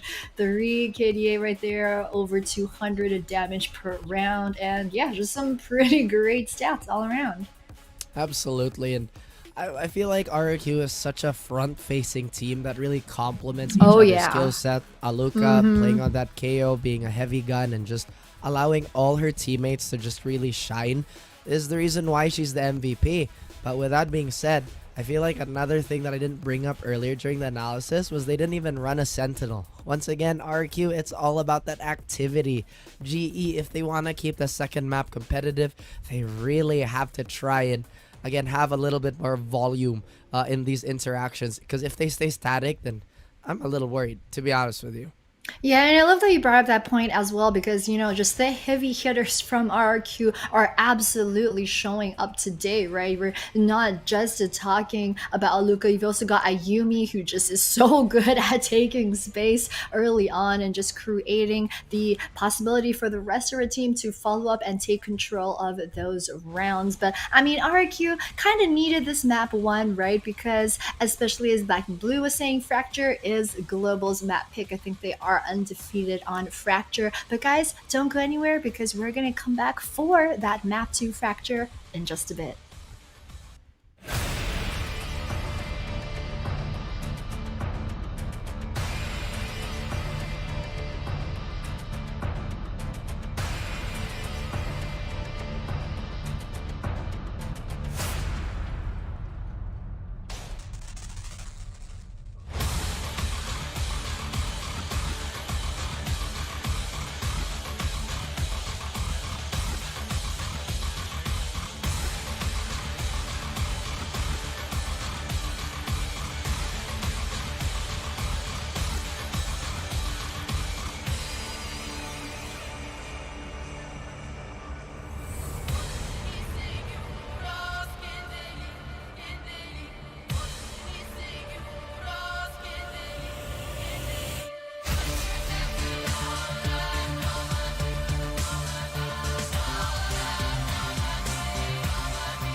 Hi guys and welcome back to map 2. It's clutch time for GE and there's just one thing I gotta say.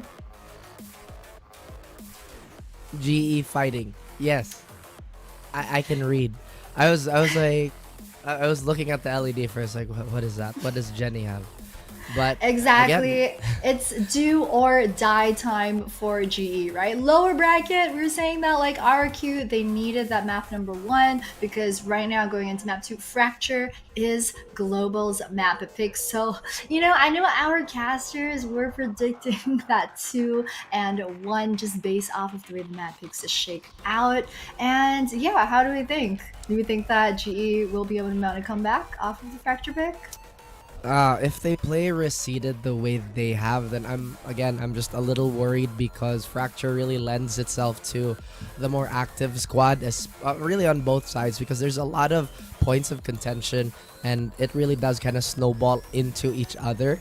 So if Global Esports become a little more aggressive, find the groove when it comes to, again, their gun skill, and perhaps they do have a chance. But man, RRQ, especially in that second half from Pearl, is looking so absolutely dangerous. And let's just say Fracture is gonna go the way of GE, right? Ascent, I don't know, because that also allows itself to, again, enable the operators on all of the sides of Kaguya. And again, I'm just a little worried for GE Phoenix, but knowing the squad of GE Phoenix, they're very, very resilient, and they will play this with their absolute best, and they will literally leave everything on the table for this. Yeah, like we don't want to get too ahead of ourselves here talking about that ascent, but I mean, thinking about like momentum for both of these squads, right? Ascent, it seems pretty like 50-50, a toss-up could go either way. I think it might just come down to which side starts on that defense first, and then maybe we'll see like some of that momentum coming into play in that map number 3. But map 2, I'm pretty excited. We're finally going to see what hopefully will be peak GE Phoenix performance in this map coming up, and they've got no better rivals than to prove themselves against than RRQ Kaguya. I think we are going to see a roster switch come into play. Iceberg has been swapped out for Nabsky. If you guys are just tuning in and you're like, wait a minute, what's going on? calm down. You know, there's nothing to be worried about. This is just RQ Kaguya doing RQ Kaguya things. You know, they do this thing where like they switch out Iceberg in like the alternate maps and stuff. So nothing to be too worried about. I think Iceberg, like, she's just played in Game Changers for so long. She's been playing Game Changers since before we got Riot Support and were called Game Changers. We were used to be the like FSL League 3 years ago, and she's been playing ever since then. And just, I think like some might say she's had a bit more trouble finding her way back to the peak performance that she used to have in previous years, but she's definitely back on her way there. But anyway, map 2, we are going to see Napsky this time around. What do we think? Well, Napsky is also very, very proficient on all those supportive roles. I feel like Iceberg actually, in terms of performance in the first open of the year, she had a little bit of a slump. She did feel like she was potentially a fish out of water on that Sova, but I'm just so happy that she's returned to form, especially on that Viper. And knowing RRQ Kaguya, they, once again, you mentioned it, they do have a map specific rotation. Napsky's probably going to bring in a different flavor to a different set of problems to whoever opposed them. So I'm very excited to see how that's also going to change the macro, because looking at Iceberg too, she's a little more passive in comparison to the rest of the squad. So she's basically a safety net. You know, when Capricious and when the rest of the squad, Alaka are going to do their own thing, Ayumi's going to do her jet things, Iceberg's always going to be there. Napsky, I feel like behaviorally speaking, or just again player tendency, she tends to go with the rest of the group to add on to that snowball, to that potential death ball, which once again is a different set of problems that at the moment Global Esports Phoenix have to deal with. Yeah, and I feel like it's always a bit tricky for teams whenever you have a sub that is also one of the people who's like main comms on your team. Because if you're thinking like, oh, we have like a sub on our team, or we have like a 6-man, it's, I think, just stylistically easier to have that like plug and play duelist, plug and play like that type of role, as opposed to being in a supportive role like the Sova, like the Viper. I mean, that's so much harder. How do you then get used to scrimming and practicing with someone else as the main comms, because you're not gonna have Iceberg telling you what to do this time around. But looking to the agent compositions, maybe a little bit of predictions for what we think we'll see on Fracture. How we feeling? Are the chances, you think, of seeing more Neon this time around? My favorite. Yes. Our favorite. Yeah, well, maybe My mostly favorite. your favorite. You know, I don't think I have a favorite with the duelist. I think I love all Reyna. my duelists equally. Reyna. Maybe Reyna a Reyna. little bit more than the others. just a tiny bit. You know what I mean? Just But- watching you lie here, you're like, I ain't got no favorite, and I'm like, it's Nah. Reyna. It's you love Reyna, No, you hate Sage. I love the That's role. pretty I much- love the duelist role is a thing. So I love play them all of them equally. equally. Exactly. I love all duelists equally. I don't love Sage. Sage can go. Anyway, so Battle back to the Sage? agent cover. No. Well, that's the thing, right? If ever we do see a Sage on Fracture, and realistically, I'm glad you brought that up too, because realistically, when you have a Sage, you're also somewhat forced to get another Sentinel, because Sage realistically occupies the duelist slot. You want to have that res as much, or rather online as much as possible, so you have to go for a little bit more high volume in terms of frags to get yourself going. But again, we really just haven't seen Sage all that often on Fracture, especially comboed with a Neon. I think the way that Fracture has worked, or rather has given itself to the players, is that it's a little more retake centric now, unless you can stop the execute, which is very thematic, obviously, with both Kaguya being a very execute heavy team, but also very, very loaded with firepower, versus Global Esports Phoenix, which is an incredibly adaptable team, especially with their roles, but so far have not yet hit their stride in this matchup. All right, well, we about to find out if we gonna see Neon or not in map 2 of this crucial match between RQ Kaguya and Global Esports Phoenix. Aw, man. Yes! Okay, I was like, there's a chance RQ might still pick up the Neon. It's gonna be the Rays, of course, once again for Meow16, okay? But Ayumi, homegirl, with that neon representation fade as well for RRQ and KO being picked up on the other side. How do we see that this is shaken up? I feel like it's pretty standard. I Yeah. feel like on the side of global esports, they go for the Raze instead because despite having the ability to just burst and be a little more vertical, she does have the safety just a little bit with the boombot and can clear with the nades. But again, Neon, that is the agent of the hour apparently. All right, well, we're gonna hop into game number 2, guys. That's it for the panel, but not to worry, we leave you in the good hands of Daks and Blue. Gentlemen, all ears on you. Well, we hear more of Jenny's rhymes there, folks. RQ may have been the betters on Pearl, but this is the best that Global Esports has to offer as we go into Fracture. Welcome back to Elimination Time, though. This is the lower bracket. This is GE Phoenix versus RQ Kaguya. I am Dax here with Blackenblue yet again. And come on, we were talking about it a while ago. Map 1 may go RQ Kaguya's favor, but Map 2, this is where GE shines. This is where they have to shine. This is their final shot, Dax, to really get themselves back in this series, to continue on in the lower bracket against one of really the most difficult opponents you'd want to even bump into here in the lower bracket itself. We look at their composition-wise, nothing too different from what we've come kind of accustomed to in the past. We still have that neon-centric composition here on the side of RRQ. Nothing different in that bout, and you look at the opposing side, Global Esports, they love to run that Raze, and this is where I think the big contention point will be. How do they utilize that? Oh, and the Yumi. RQ and the rest of the roster already capitalizing on that speed to take the northern side of the map for themselves. Means now Global Esports can only come from one direction. Capricious with the takedown now onto Meow. And this is RQ's first foray into Fracture ever since Open 1. GE though, 9-0 throughout the year. Want to still make it perfect to stay alive in Open number 2. Navsky with the takedown, 4v3 for now. Global Esports playing towards main even. Want to play post plant, but RQ, that's heavy control, getting stifled by utility. I mean, they have the player count in their favor. Nano Swarms, you talked about it, Dax. The utility stopping them from sticking that defuse. The one-way smoke right up above it. Gonna make it even more precarious. Fights going either way, but they have timing on this. Global here from the rear. They can stick the plant now. 1v2. Where is Alika? They need the help from her. She's not in front of it. She's gonna stick it, and they're gonna get the round as well. Global Esports take the opening pistol. Yeah, the right direction for the side of RQ, but the wrong stack. The one defusing, 20 HP already, and right in front of the next target. They wanted to make a trade work, but well done instead by Kiri, getting back into cover after that first frag, and just stayed alive for the second. Once GE gets to the post-plant scenario, as we saw the spike having its own... I don't know what to even call that workout. It seems like for GE, their biggest win condition on a map like this, make it to post plant and play away using utility to slow down the retake.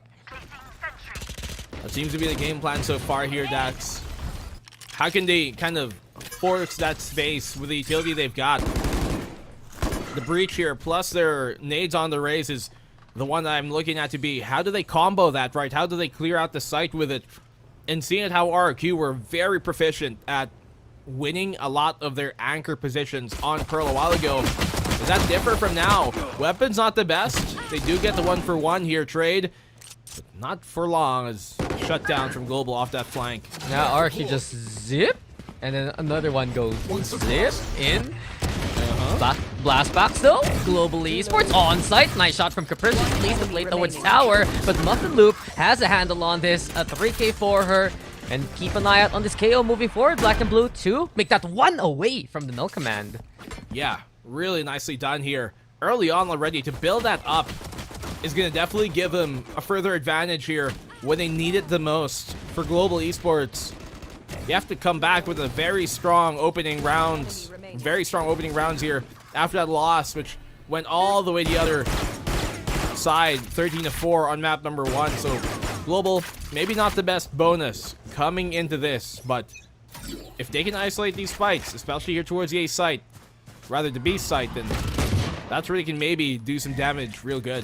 Not only that, if they play for orbs, they can get the null command. They can also get the Rolling Thunder in a pinch if ever. And GE on the third round, they've adjusted accordingly to put a bit more presence towards the north side. They wanna at least get confirmation that RRQ are playing for more map control, courtesy of Baila. Beyond that though, the rest of the roster look to play towards B main, fended off by an initial Prowler, and it will just be them moving towards a Yumi sightlines instead. What are those sightlines though? And which ones are held down here? Effectively, Ayumi with that Bulldog on their own buy. Luckily, she's got the stun of her own to try and keep him at bay. Otherwise, could have been overrun off of that fault line. The help here coming in big as well. And that's what you said. Ayumi with that Bulldog just delivering here with the opening pick. Yeah, she was ready, and here we go again. RQ on the defense. If they're prepared on the opposite end, in a clash here between themselves, it's RQ with the advantage. A nice flank for Baila, unfortunately. Caught out already by Ayumi. Advantage clear here for RQ. They rotate now towards that B site. And while there's utility, Alaka isn't really in prime position. Instead, the alarm bot gets confirmation.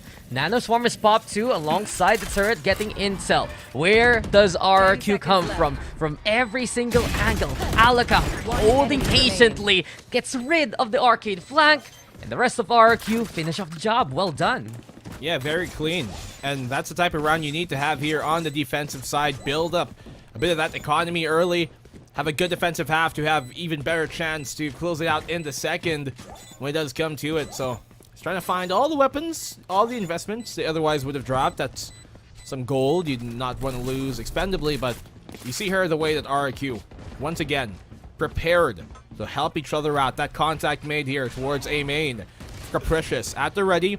Default spot for Breach to be in anyways, but it's not about innovation here. It's about just the way they're able to cleanly do things that have been a standard of how you play Fracture.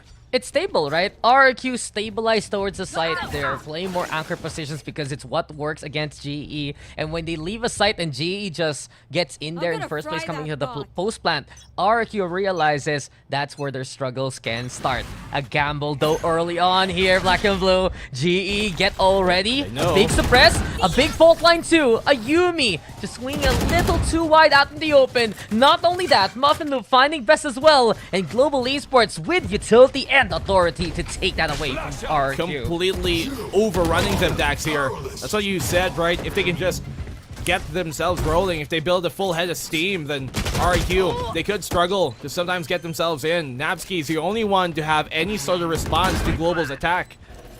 What a catch by GE, no matter what, even towards that flank from Dish. Now then 4v2, RQ struggling to find any point of contact. They have Napski towards drop, but Muffin Loop again. This is another suppress, gives the intel now that the fade is over there.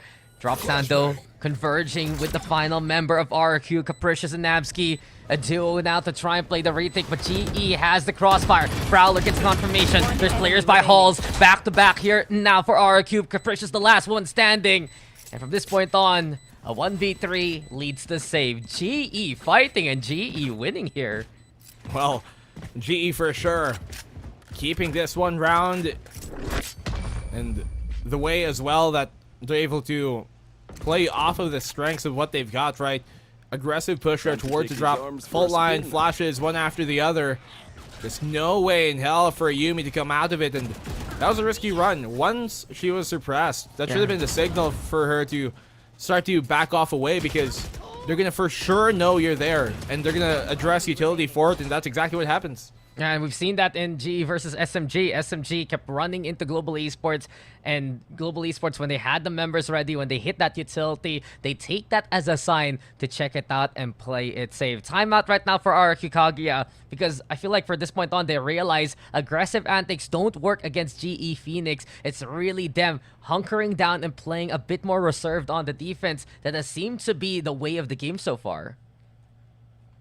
Well, the way that they've also just kind of struggled here so far, RRQ at the very least, in that round specifically, to recognize what the fight that Global wants to bring to them. They can't go at them just head to head. They can't simply choose to face the combo here. That is that KO plus Breach plus Raze on a full site execute, or a full execute to any particular position without having some utility of their own. That suppress, it's a lot more effective than you otherwise might realize, and without that utility, you saw there just simply wasn't any way for RRQ to respond. And one of the duelists it affects the most, Neon. How do you get your extra speed without your abilities? You can't instead. Ayumi though. I'm crippled. Oh no. My leg! Can't run. My leg! My leg, I stepped on the Lego. Oh no. Oh, that has to hurt. And well, we'll see if RRQ That's can... alright. You can't do him dirty like that. Exposing the man. No, even on a broadcast he's not involved in. But anyway, Global Esports now with the find. They do get their way towards that B side. Alakato playing towards the underpass. And this is GE zipping on the way to Baila with the great bailouts. She's out. She's just going away. Lockdown's there. Orbital Strike, though, is the response. And GE, they made the post plant happen here. But RRQ getting in position. Nightfall, the aftershock to dissuade the tower push. Here comes Alaka in position, but Meow with a stellar hold. It's 2v3 now, and RRQ falling apart at the seams. Prowler there's two, and the paint shells! How does it get the connection off the both of them? GE just get away with it again. How did that paint shell find both of them? Was there a trap? Was there... Certainly not the stun. They didn't have a breach at the ready. Rose was taken down early, so it might have just been pure luck and coincidence here where it did connect. Unless that stun hit them on their own, it seems to be so. Brim help on the smoke is when it popped on the spike, and I guess they just weren't able to bail out. Not forget that when that initial explosion of the paint shell hit you, it does kind of slow you down a bit, so maybe they got caught there. Yeah. But in any case, GE's attack is looking so stellar. They get on site, and that's it for RRQ. RRQ needs to prevent that plant from happening whatsoever if they want to stand a chance against GE. Because we've seen from the offense, their post plant has been exceptional so far. Aftershock for the stall, but does that scare GE away? No. Showstopper here from Meow, looking for a target. Ayumi gets one, but traded immediately here by Global Esports. 4v4. This does help their benefit on out. They know here where Meow is. Completely blinded for the fight. Gets the one. That's good damage done already. They still take the weapon. They got a Rolling Thunder here to re-hit this site. Rose, she's in a precarious spot. Luckily bails out, but they're going to flood her away. Look at this. The Stinger, it's not connecting at range. They finally get it though. Muffin Loop fights back, but Capricious does get the takedown. 2v2 now. Rifles at the ready, and GE sets up the Rolling Thunder for the go. They're holding now, though, onto the site still. Yet again, we see how disciplined GE becomes in the post plant, and Alaka searching for a target. Kiri, though, prime position for the takedown. 1v1 between the breaches. Capricious will win the fight, but does she make it in time for the defuse? I believe it's gonna be close, but RRQ should get the round. Yeah, they can get the round. They got this defuse off. Half a second left. Nicely done here by RRQ. You see how... didn't hear... Wait, you didn't hear my doubt there, right? I was just like, they get the round. I heard it. I felt it. No, I was 100% sure about it. there was a small bit of hesitation. No, it was right to hesitate, but you can see that once it started ticking near towards the halfway point, it's like, okay, yeah, you got this. And the what do you call it? The orb thing that comes out of the spike wasn't out yet, so okay. Yeah, no you're sweat. good. No sweat. No problem at all. But Rolling Thunder, and then they fault line each other at the same time, and then counter Rolling Thunder from Global, and still it's RQ comes out on top. So let's not forget, that was a eco round from them. Yeah, that was stellar. Able to convert, yeah. Exactly. They played the Sheriffs. Ayumi still a powerhouse indeed. In Global Esports, first time we've seen that defuse actually happen in front of them. And as of right now, they do well play towards that drop. Stability instead. Discipline 2. Lockdown there though to begin with. But RRQ, they're fine with this. They're taking Hall's control instead. This will lead to a 2v2 showdown towards spawn here. And RRQ with the clear out onto 1. 1 versus 1 right now. Kiri trying to hold the line. Best though, waiting for the reinforcements to arrive. Namsky there with the takedown. And here comes Best! And she will best them all. What a position for RRQ to take. Best round from her so far here in this game. Bela, she gets timing here on Alaka at the very least. 1v2. Now has an option. Orbital Strike still available for RRQ. she can potentially isolate this fight if she opens the door and gets 30 an angle on seconds Nabsky quick. Myla, what can she do here? This door is gonna give the intentions away quickly. Sands also making some noise. Best and Nabsky. Crossfire at the ready, but Myla actually finds the isolated angle. Forces Best to get back in cover. 22 HP in a dream. The swing comes and Myla gets the hit. What a round now from GE. They bring it back from the break to get it. No way she still gets that 1v3. And you can't let those rounds slip, RRQ. You're on the defense here. You want to get as many as you can to potentially close this series out in the second half, but small slip-ups like that after great rounds from players like Nabsky, players like Bess, they do it early on, but could not close it out, so just weren't able to play things right there. I think they really should have been a bit more doubled up, had no position to trade off of each other from that door. Yeah, you think, right? The initial contact could have been the double peak, but since they were more into cover, well done by Myla, just hugging the wall, getting in position to get those takedowns. But we move on now to GE with advantage. Not only with the guns, but with the frag onto Alaka on site. Nabsky tries, but is denied by Meow. From this point on, Global Esports in control yet again. Difficult position for REQ to be in. This is not an eco. I foresee them winning a second time around. Still, though, great shot from Capricious. But this post-match is going to be quite difficult against this Global Esports hold. Kiri, Rhodes, one apiece. Ayumi's left alone, and that's all she wrote.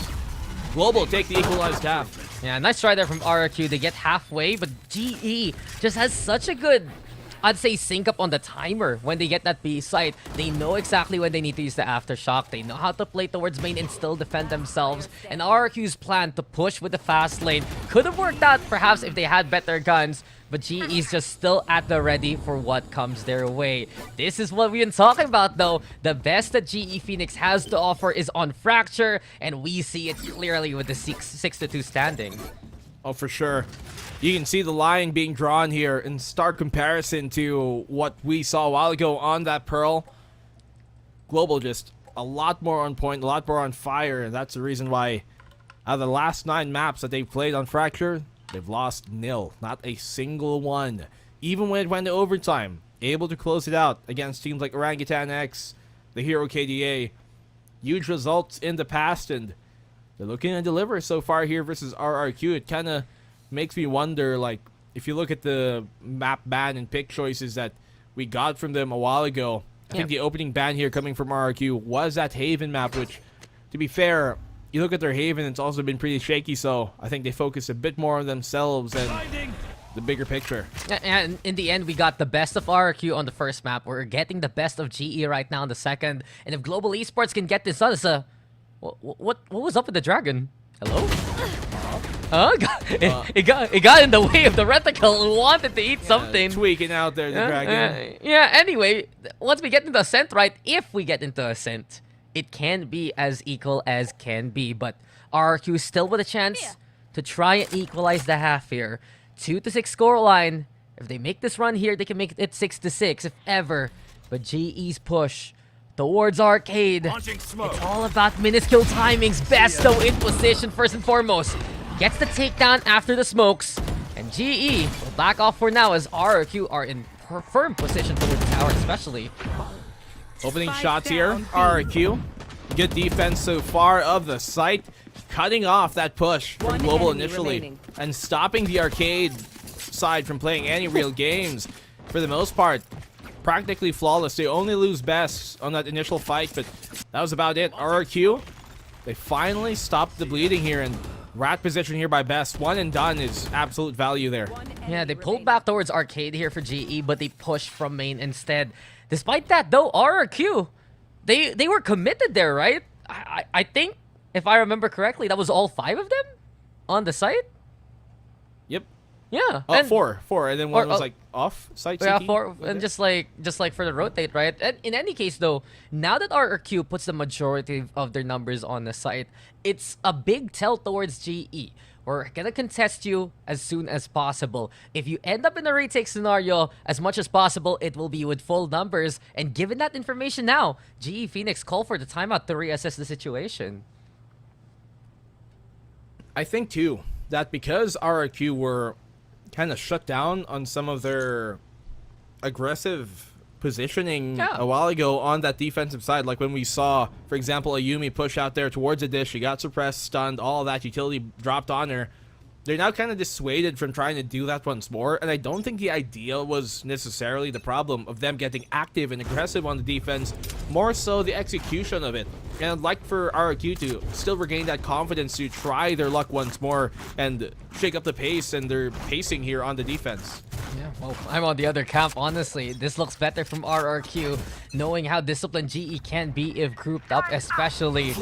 On the other hand, though, going out into the next round, GE, majority coming in from the main angle yet again. This time around, though, it's a more standard split from RRQ. 2 to 3, with Best rotating back towards that B side. Get in position in time. There's a number of ultimates RRQ can utilize here to also stall or just sputter the engine of GE if ever. Well, let's see how well-oiled their motors are. Global so far, they knew there had to be a lot more presence on B towards A, seeing as that initial brim smoke dropped towards B main. But the defense shifts now in anticipation of that. They're looking to play that contact, not letting themselves be aware too early. Bela, huge pick here on Aluka. No, what a find by Bela, and now Global Esports make their way towards that A side. Capricious, though, just in the middle of all of that action, finds a way to separate GE. The Rolling Thunder doing just that, especially. And RRQ, can they pick apart Global Esports one by one from this point on? Lockdown is there, though, and RRQ are forced to funnel through the door to play towards halls instead.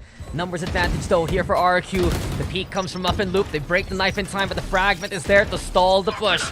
Timer ticking yet again. Orbital Strike is the call, but it's RRQ now. Yet again. Slowed down by utility, funneled in a single angle. Best with the molly towards drop. Here comes Meow with the flank as well, and Nowski does get the takedown. Sight now taken here by RRQ. They're already on the defuse duty. Meow, though, stepping up when she needs to the most. 2v2. Here comes Ayumi, and Best is there also on the opposite end. From front to back, RRQ will make it through and make it towards the site. Big round from some individual players on either side here from RRQ. Capricious and Ayumi from Global. Bela there going in big as well. Maybe not in terms of frags, but she gets this opening pick, which does set off that execute. And Capricious, the double here towards A main. Rolling Thunder to buy more time. We see the lockdown from Bela as well. Buy them that space towards that CT. But Ayumi, she had to absolutely win this fight. Otherwise, Meow might have had her nades available for that post plant, right? And it would have been a B main, rather an A main plant, so she would have denied the spike. But also you see how Bela threw that nano swarm to keep Muffin Loop alive when she was on the site as they orbital striked her and tried to funnel her into the stairs, but she bought them enough time still. Unfortunately, it doesn't work out for Global. Yeah, G did a good job to funnel RRQ in, but in all honesty, Capricious was the MVP of that round. If RRQ can just separate Global Esports, it does become a bit more chaotic in favor of the defense.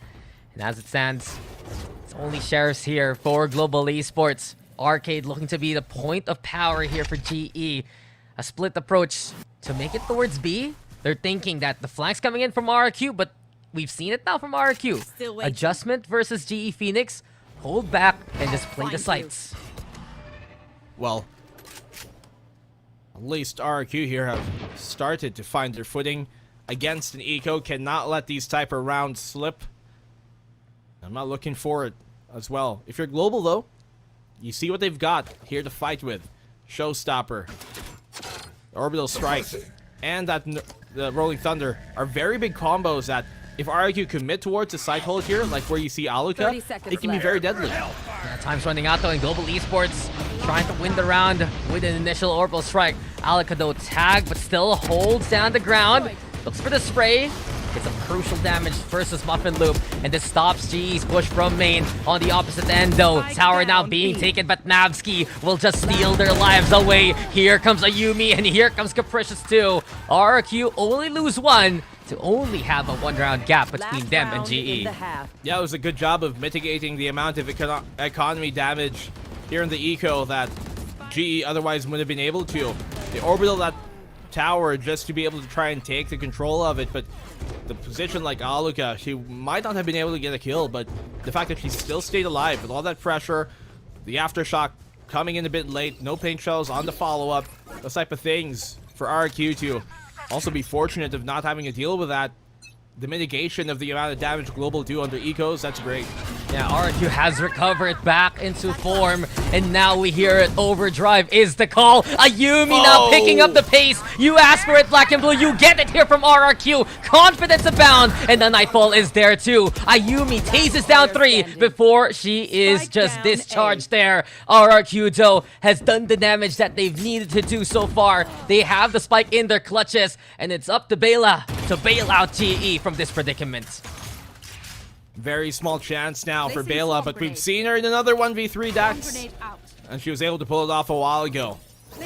Spike out of her hands, much akin to what was prior in that situation. Aluka was the first one to make contact as well, much like the one a while ago, but Turret now spots her out, so this time they are 100% sure where Bela is coming from. Yeah, it's a big tell, and has to get out of the lockdown rages. Time yet again being bought here by RRQ. And we saw it for the first half of this first half. GE, post-plant, it was just the key to victory. But when RRQ decided to be a bit more defense-sided, really, once they decided to take the role that was given to them, their anchors were strong. Them gambling on a buy round to still stack on up helped them out. And as Bela now gets into position, the fault line isn't even as necessary. RRQ tie it up to end the half. Switching sides. What a way for RQ to do it too. We ask for the aggressiveness on the defense, and Ayumi pushes out from that arcade towards the bridge and closes the gap here, tying up the game absolutely with RQ and the rest of them really following up on that initial space taken. It's very impressive how they've come back with 4 rounds straight after the early kind of wonkiness, but what is stable and always will be is our panel. So Jenny and Raph, what you guys think? Thanks, boys. Things looked dicey for RQ at first, right? I think it was 2-6 before being able to tie it up to 2-6, before it's 6-6, trying all sorts of strats with that Neon. Do we think that RRQ right now have GE Phoenix's number, Raph? I feel like it, just because the fact that Fracture is once again a very, very momentum heavy map. That's why at the beginning we saw a lot of RRQ doing the size ups, being a little more aggressive, trying to really engage in those choke fights. But of course, Global Esports, as mentioned by our casters, very, very good at, once again, giving themselves a launch pad as long as they stay disciplined and as long as they operate as a unit. That KO really had so many benefits. Once again, reducing that Neon to Aserai levels of mobility, as they mentioned, and just for me to really reinforce, I love the man, but those knees don't. And again, just talking about You doing right? your caster duo dirty, man. He ain't even here. This is tough love. He understands. And again, just mobility was the name of the game for the first, again, 4 rounds there for RQ. But once they realize that they can rely on their anchors and just, once again, how stoic they can be if they just sit still, Global started having issues. There were a lot of rounds too where it should have been an eco. Global should have not invested those ultimates. Again, I understand it's supposed to supplement the weaker weapons, but me personally, I'm just really not a fan of that type of investment. All right, well, we about to find out if it's going to be a 2-0 or if GE Phoenix can tie things up 1-1. Boys, back to you.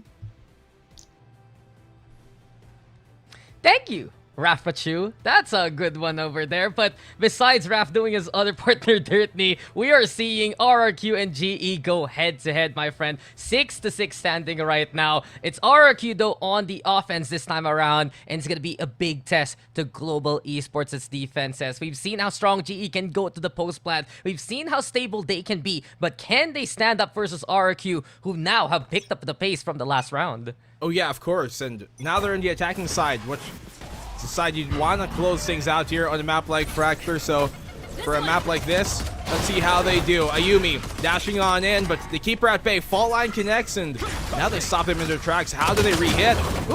Ayumi leaps into the fray, man! That's how you hit And that's how you just take command of the site. RRQ with thunderous applause. Already over onto B. Get the spike going. Kiri, though, trying to confirm the kill towards Ayumi. She's still a threat with that frenzy. Holding now towards the rope itself. Rose, just a single flick. That should be enough with the shorty especially. Flash comes into play. Bela playing inside the smoke. Kiri does get the takedown though. And for now, it's hard time for RRQ to fight on back. Ayumi still alive fighting. Bela though with the 2 that they need. 2v2 though as time is ticking. Turret maybe can help. The smoke in the way. But as that dissipates, the timing is perfect for RRQ instead.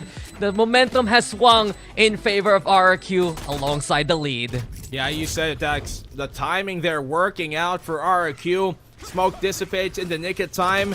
And luckily, when they were pushing out to your RRQ, they were still kept alive and still kept in cover because of those smokes thrown up by the Neon on Ayumi. So they weren't able to be punished towards Arcade. And then, just in the end, Bela could not bail them out, even with her 2K. Still, RRQ, 5 rounds straight to take the lead off of a 5-round deficit. Huge. Yeah, what a streak so far from RRQ. And now, with momentum on their side, the anti-eco is a herald of more things to come for them. GE though, gamble to play towards B, but one thing that you have with the Neon, right, which Reirachu has been very happy to see so far, is that scout potential. You're very quick on your toes. You're going to be that easy contact and faster jump peaks, faster swings. It allows RRQ to assess that A is the hit they want to go on. It's the right decision to make. Most of the defensive global squad stacked on towards that B site. Plant for long, right idea. They know that those weapons would benefit them at long range. But the flank coming on in here is looking to kind of bypass that and stop the strength of your post-plant hold. Yeah. Time ticking now. And here comes GE, looking to play towards tower, but Ayumi's there yet again. RRQ are everywhere and anywhere. GE wants to play off. They get the scan and they get the kill. A flawless manner in the blitzkrieg. RRQ with another one. Yeah, not a hitch at all in that round. Clean as it can be and as precise as you might ask for in this case. It's a good idea here for Global to try and go around it, right? It's a plant for A main, so why not take A main from the rear? But just RRQ, more at the ready. They knew the win condition. If you're going to take some space away from us, then we'll take it away from you. They push forward, take that CT, and it was more than enough to stop them on the rotate. Yeah, GE needs to dig deep here, though, on the defense. Their rifles at ready, but it's a 6-round streak now from RRQ, including the first half. And we haven't seen any signs of them stopping. Smokes are out, though, here from Bess. It does seem like it's RRQ who wants to commit towards B. It's a different approach. Underpass first and foremost. Rotate the corner lead to try and play from main. Well, let's see now. Initial kind of noise made there towards Arcade, but they leave Bess here in a precarious spot. Timing? Oh, does Bela not see where she is? Oh no, and He's right under her. Under her nose, but there you go. sniffs something in the air. It's Bess. Yeah. Best is found and Bilo with the find. Global Esports. That's exactly what they want in this scenario. They've been hounding RRQ though. Wherever they came from, they would try and chase, narrow down those options, and while Bela's playing a completely different game while in-game in Valorant, Alaka, she has to deal with the utility in her way. And Global Esports now. Viola still prepared, swings off into the fast lane, and somehow she still gets a takedown! Kiri's there too, and GE are getting more than they bargained for. They're finding even more frags along the way. It's all left to Alaka now. How did GE get that one going there? That was through the smoke as well. She had no real sight. I mean, she knew someone crossed, but when she got hit by that, you know, the relay bolts off of the stun, and then the Prowler chasing down on her, I was like, no way. She's dead. There was no way she comes out of this. And she still gets the one before being taken down. So Bela, such a great anchor right now for Global, and we've been seeing that since the first half when she would be in that post-plant situation. And the clutches as well. Yeah, and this roster with her only like a few weeks old, she has had such an impact so far for the run of GE Phoenix, especially now in this map.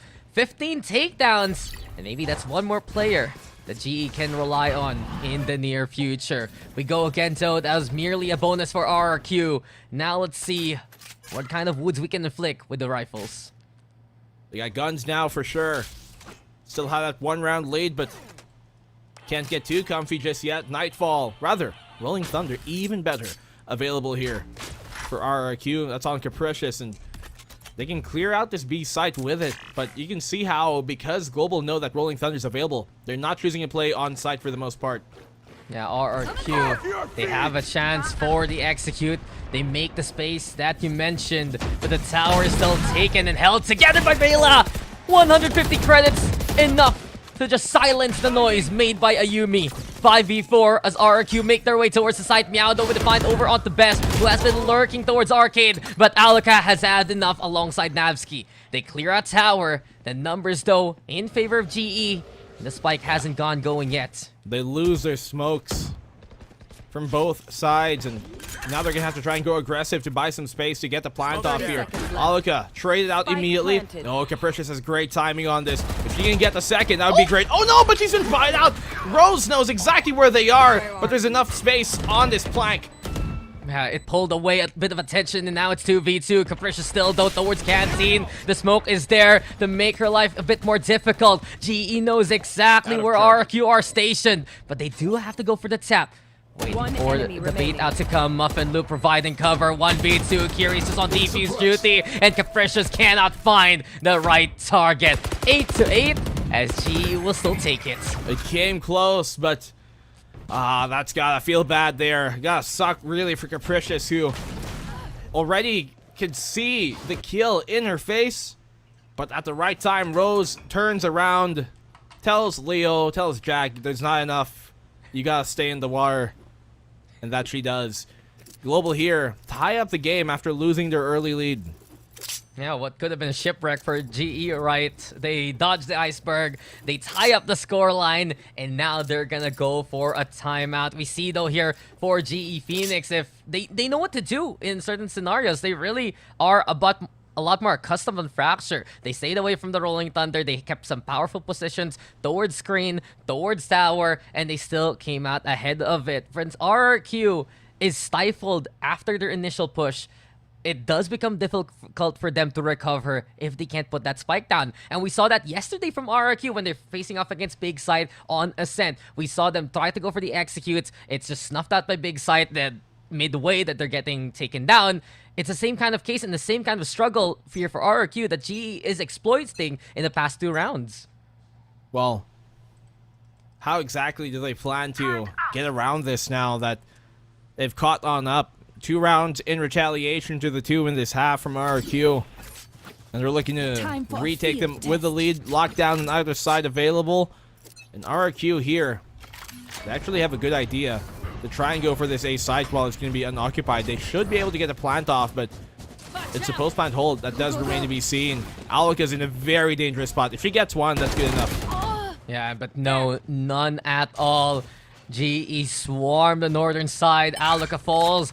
And now RRQ, they're playing with lesser arsenal here. A hold close from Ayumi. Meowdo finds Best first and foremost. And Meow now heard roaring into the site.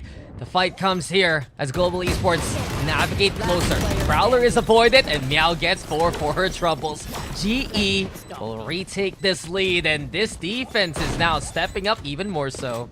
Even better here right now. Fracture totally just a map that we've seen Global deliver on time and time again, and this time is looking to be no exception.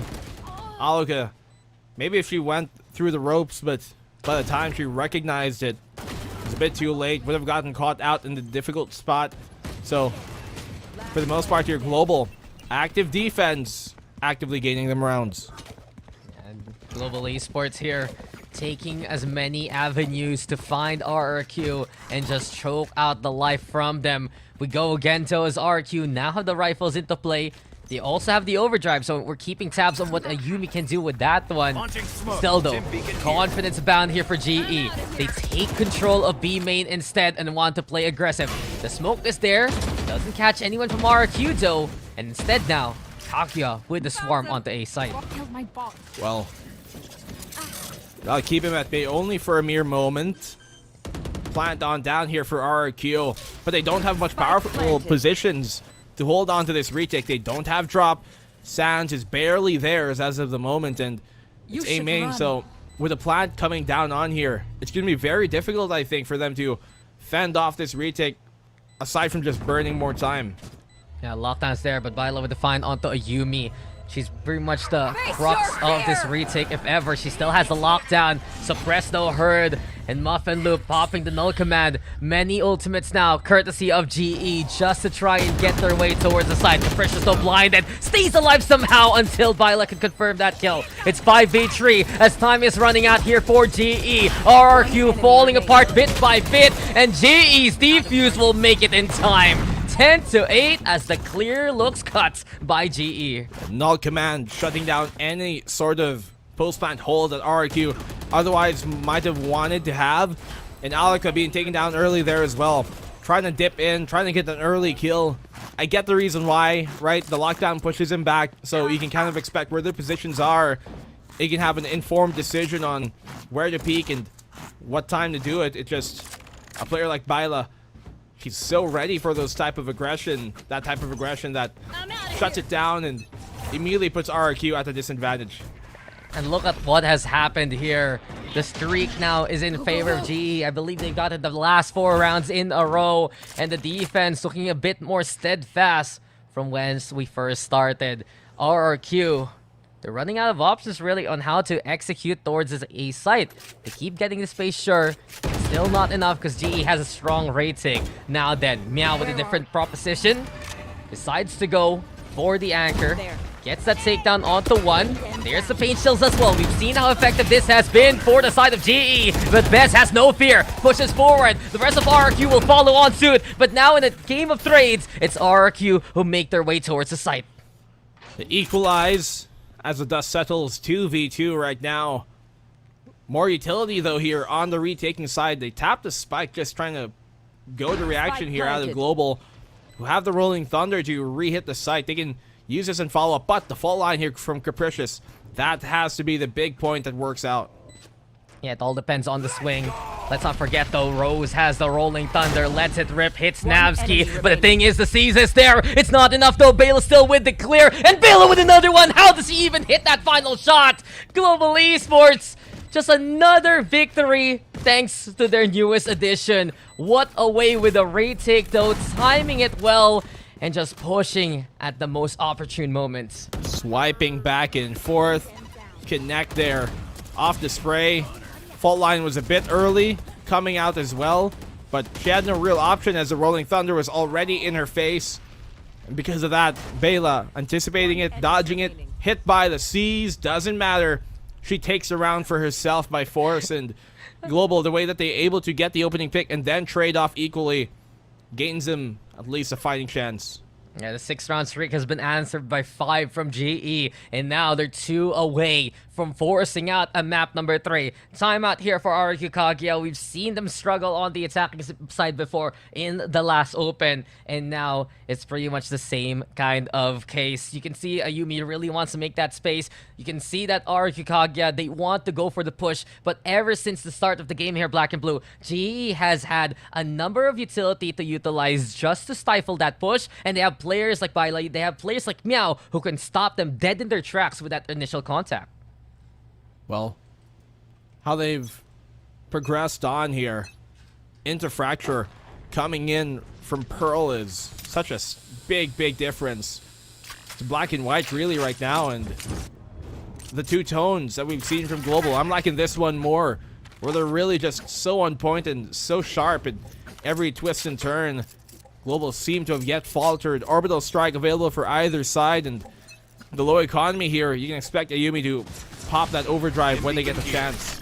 This is where Global looks the best, and they haven't lost this map all year for good reason. RRQ, though, a different approach now to try and play towards drop. Only problem for RRQ, that's Suppress, courtesy of Muffin Loop, making their push a little bit slower. Ayumi, though, in position, overdrive in the face of Muffin Loop. Navsky's there, though, on the opposite end to get that takedown, and now it's RRQ with a man advantage. Still though, Meow on site, felt by Best, found out here. RRQ now looking to just frag on out. Aggression brought out here by Kaguya, and they just don't want to leave any survivors on the opposite end. Spike They know where they are here. 4v2. RRQ have the advantage in this case. Forces Kiri out to try and swing. She catches a catch on Bess, who is off the reload. So timing, they're not working out in her favor. They know where the hold is, though. It's going to be difficult to dismantle A main. It's all about these holes here for RRQ. Violet will be on protection duty, and she finds the first one. Alaka though with the swing. Here we go again. Ayumi and Alaka hold it down for RRQ. When they're needed the most, they step on up. What a way to do it, too. Denying that match point from being gained here early. Making sure that every single pick that they find is off of great teamwork and great coordination. And the way, though, that Global is still always so formidable, you have to worry when up against him, no matter the odds. Able to bring it close, but RRQ, stay alive. They're fighting. They're still here. And now they change the approach towards B. But yet again, RRQ, high octane action is the call. The clear, though, is necessary. I believe there's still a Nano Swarm there that they will break so far. Though giving up the site, the plan for RRQ immediate. They've got the lockdown here for the retake, but you can see Ayumi wanting to get aggressive, gets the one, but that's the only one they need. If they clear out this cafeteria, they don't have to push on forward more, but that lockdown's gonna make it much more difficult. He has prime position here for GE. Can they navigate towards the spike? Alaka though with the deny. She knew exactly where that lockdown was placed and where the exit would come. Kiri though on defuse. GE getting halfway already. This needs to be a swing, but the molly, as you mentioned, the fire and the flames burning the chances here of GE Phoenix. And in the cinders, it's RRQ who will rise from the ashes. 10-11. RRQ are speeding through these rounds. What a plant there towards that CT. That was planted for CT for Jenny. You don't see that too often all the time, but it works out in their favor. And looking at how, as well here, this molly, precarious. That's a lot more intricate than you might think. Yes, you just chuck it at the spike, but it could bounce off of it because of the weird angles surrounding the spike itself. Luckily, it connects just in the nick of time to force him off of the spike. And RRQ too. Look at the chase they gave there towards Global, hounding them all the way to CT. Yeah, just an initial glimpse of that lockdown. You might think, oh, this is all over, but such crucial picks from Ayumi and Alaka yet again as well. You find Ayumi opening up CT for them. Alaka with the catch onto Baila.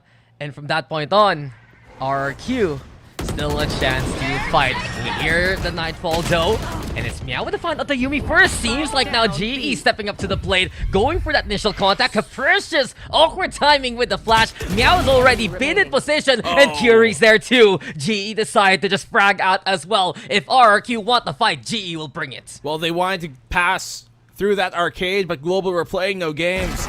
Not with this squad. They take match point here by force as Rose caps it off.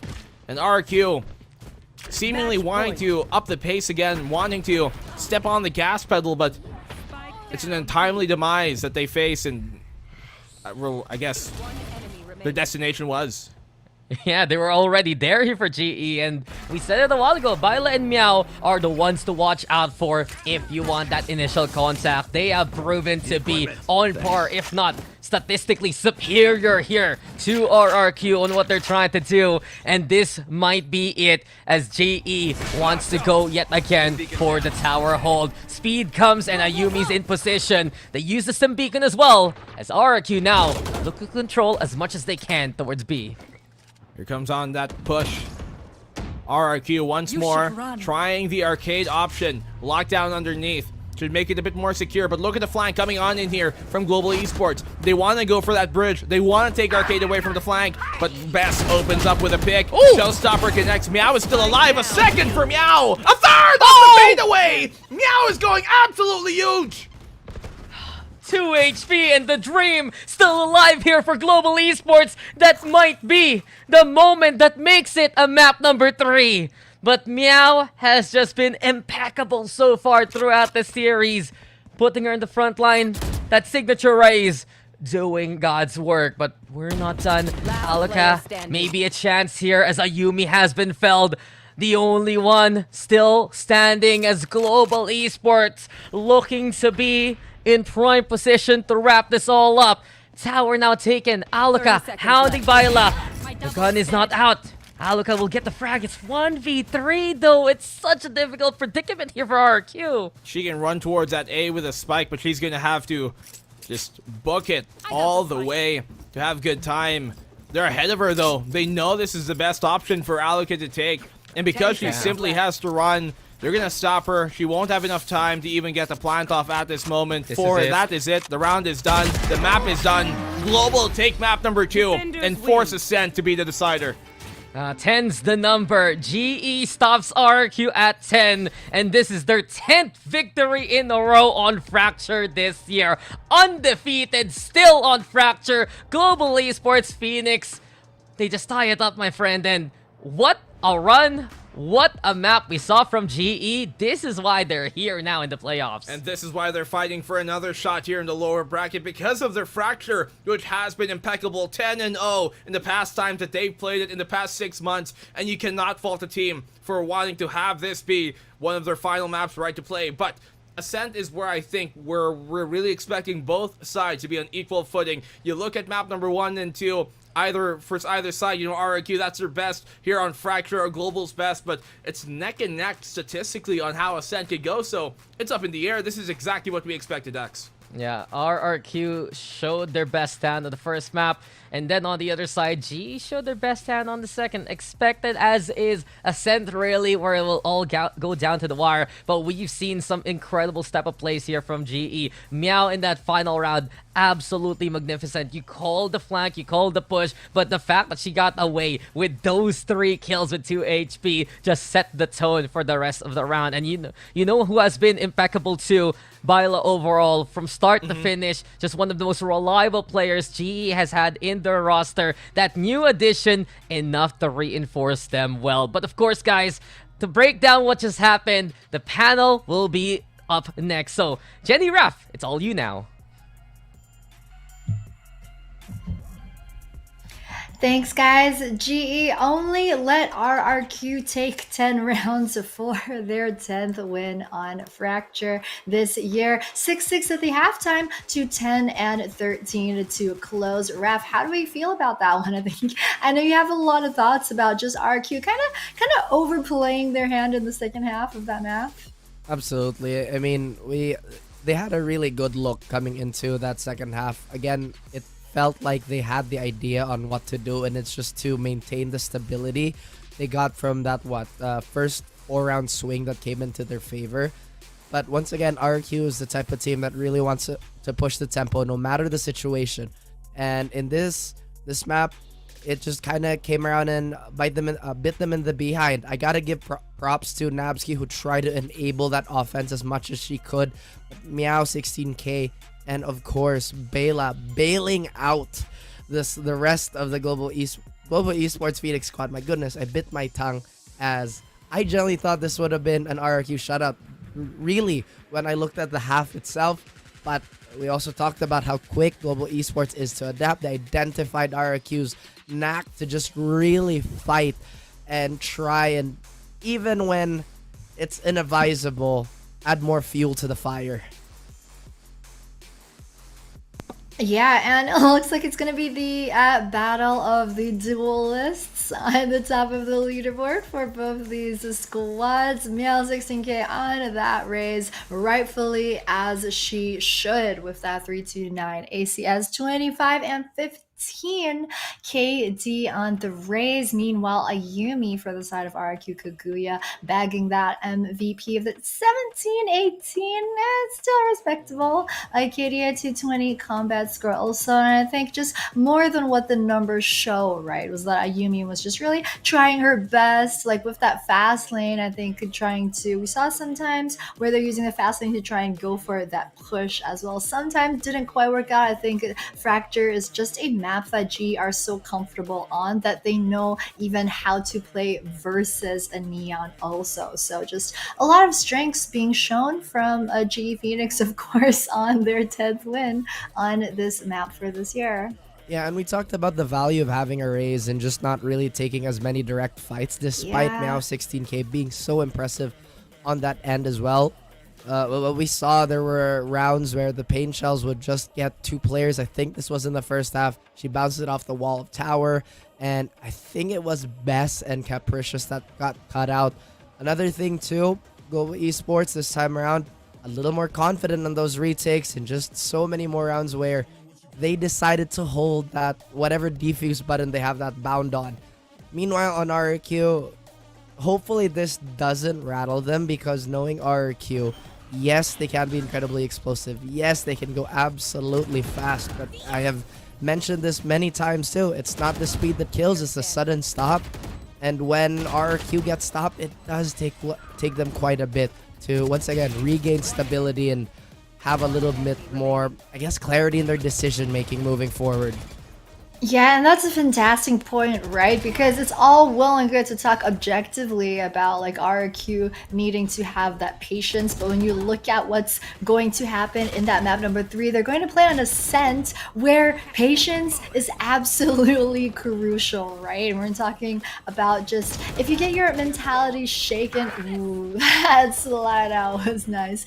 But yeah, talking about the patience, the mentality that you need going into the series decider for elimination for RRQ. The fact that they're coming off of the back of this map number 2 loss, like I just don't know if they're going to be able to rein it in right where it counts. Yeah, and again, this is just another thing that we talked about earlier. There is a lot of fire on the side of RRQ. Potentially, the difficulties of containing said flame will eventually show itself. I'm very curious what lineup they're going to run on Ascent, considering it is very default heavy, and how this is going to go in the way of, or how this is going to benefit both squads, because Global Esports, also a very set play heavy team. And speaking of Global Esports Phoenix, we have Meow 16K really showing her fangs.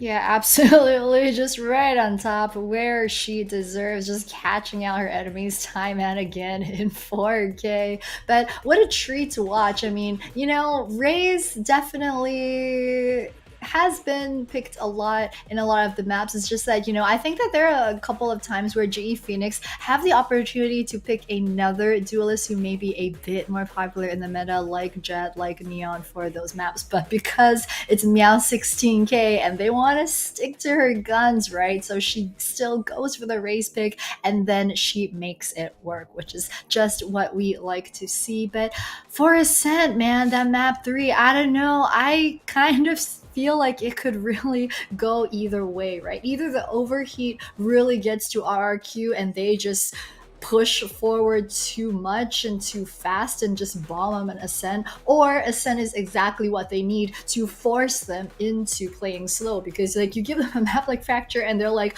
we've got so much space, what do we do? But then maybe on Ascent they're like, okay, like we need to remember our training, remember what works in scrims, and we do that.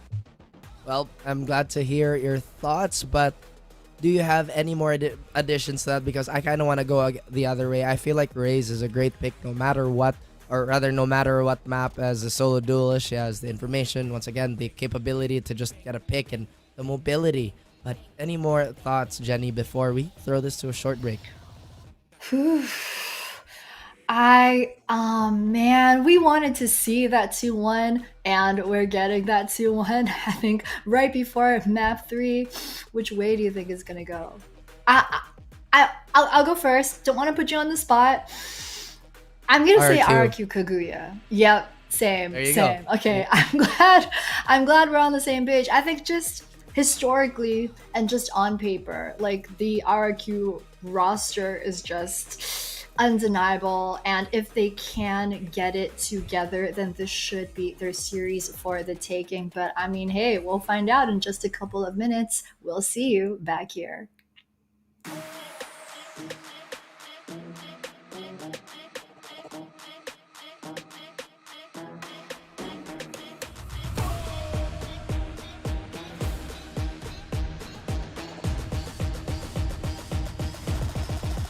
Got the money in the bank. Hit you with the bank.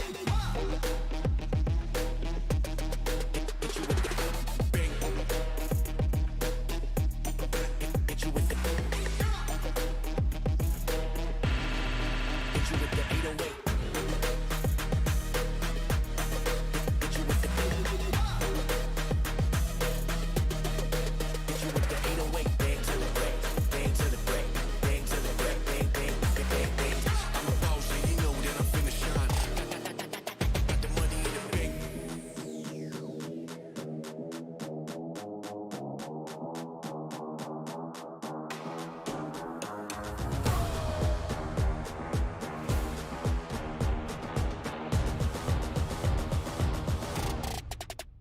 Money in the bank.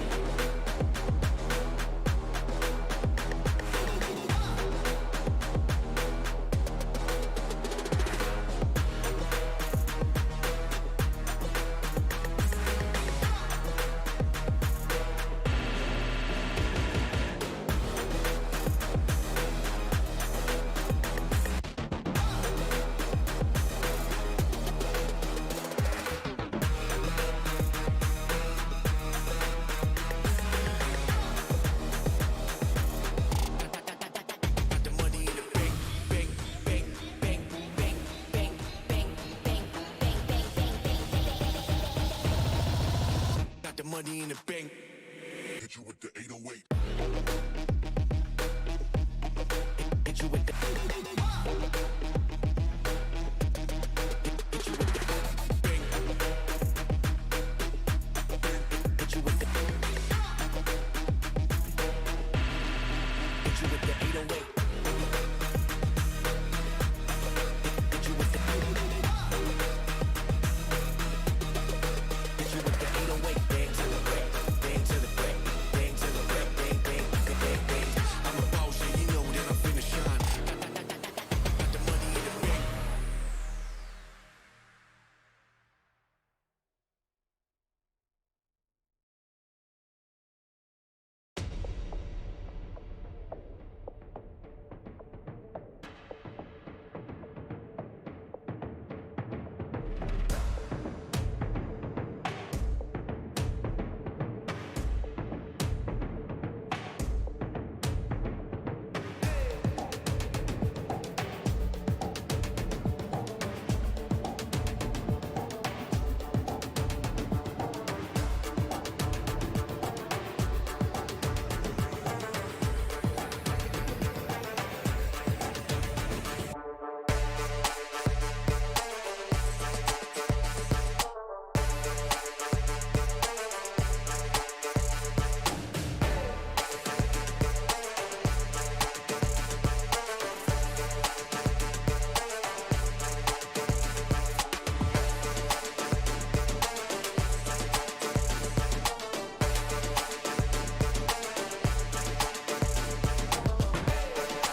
Hi guys, and welcome back to that all-important map number 3 decider here in the lower bracket between GE Phoenix and RRQ Kaguya. Both of these squads just kind of whipping out their map picks back to back and bringing us here to this map number 3. So I'm pretty excited. I don't know what else either of these squads have got left in the tank, but whatever they've got, this is the time to bring it out. Absolutely. Talking about bringing things out, Jenny, you were talking about fighting a war on multiple fronts, and apparently your expertise in dealing with multiple flanks, especially in Valorant. And, the way you talk to us about just dealing with that type of pressure is, once again, very good and very, very thematic with Ascent, because, again, Ascent does kind of lean itself towards the defenders, which have multiple avenues of stopping the attack. And RRQ, again, a team that's very, very attuned to seeing Jenny turn to the dark side. I don't know what that was, but again, returning. I was checking the side selection on our Discord because I don't got no fancy second monitor. Anyway, but we were talking before the series started, right? About how if it does go to that map 3 decider, based off of momentum, I think which side we get, and whoever starts on the defensive side might make that little bit of a difference. It is going to be GE starting on the attacking side, RRQ starting on the defense though. So we had a lot of questions right at the end of map 2. We were like, oh no, RRQ Kaguya, is this 5-minute break enough for them to get their mentality turned around, stop that overheat? So they will start on defense. Hopefully, that might spell a little mentality switch for them this time around. What do you think? That could be true too, because we saw a very, very timid Global Esports Phoenix on the first map, and then a very assertive Global Esports Phoenix on Fracture. Yeah. And talking about the mental switch, I would personally prefer that they would stay on this type of, again, bravado to just stop RRQ from setting up, stop doing RRQ, or rather RRQ from doing RRQ things.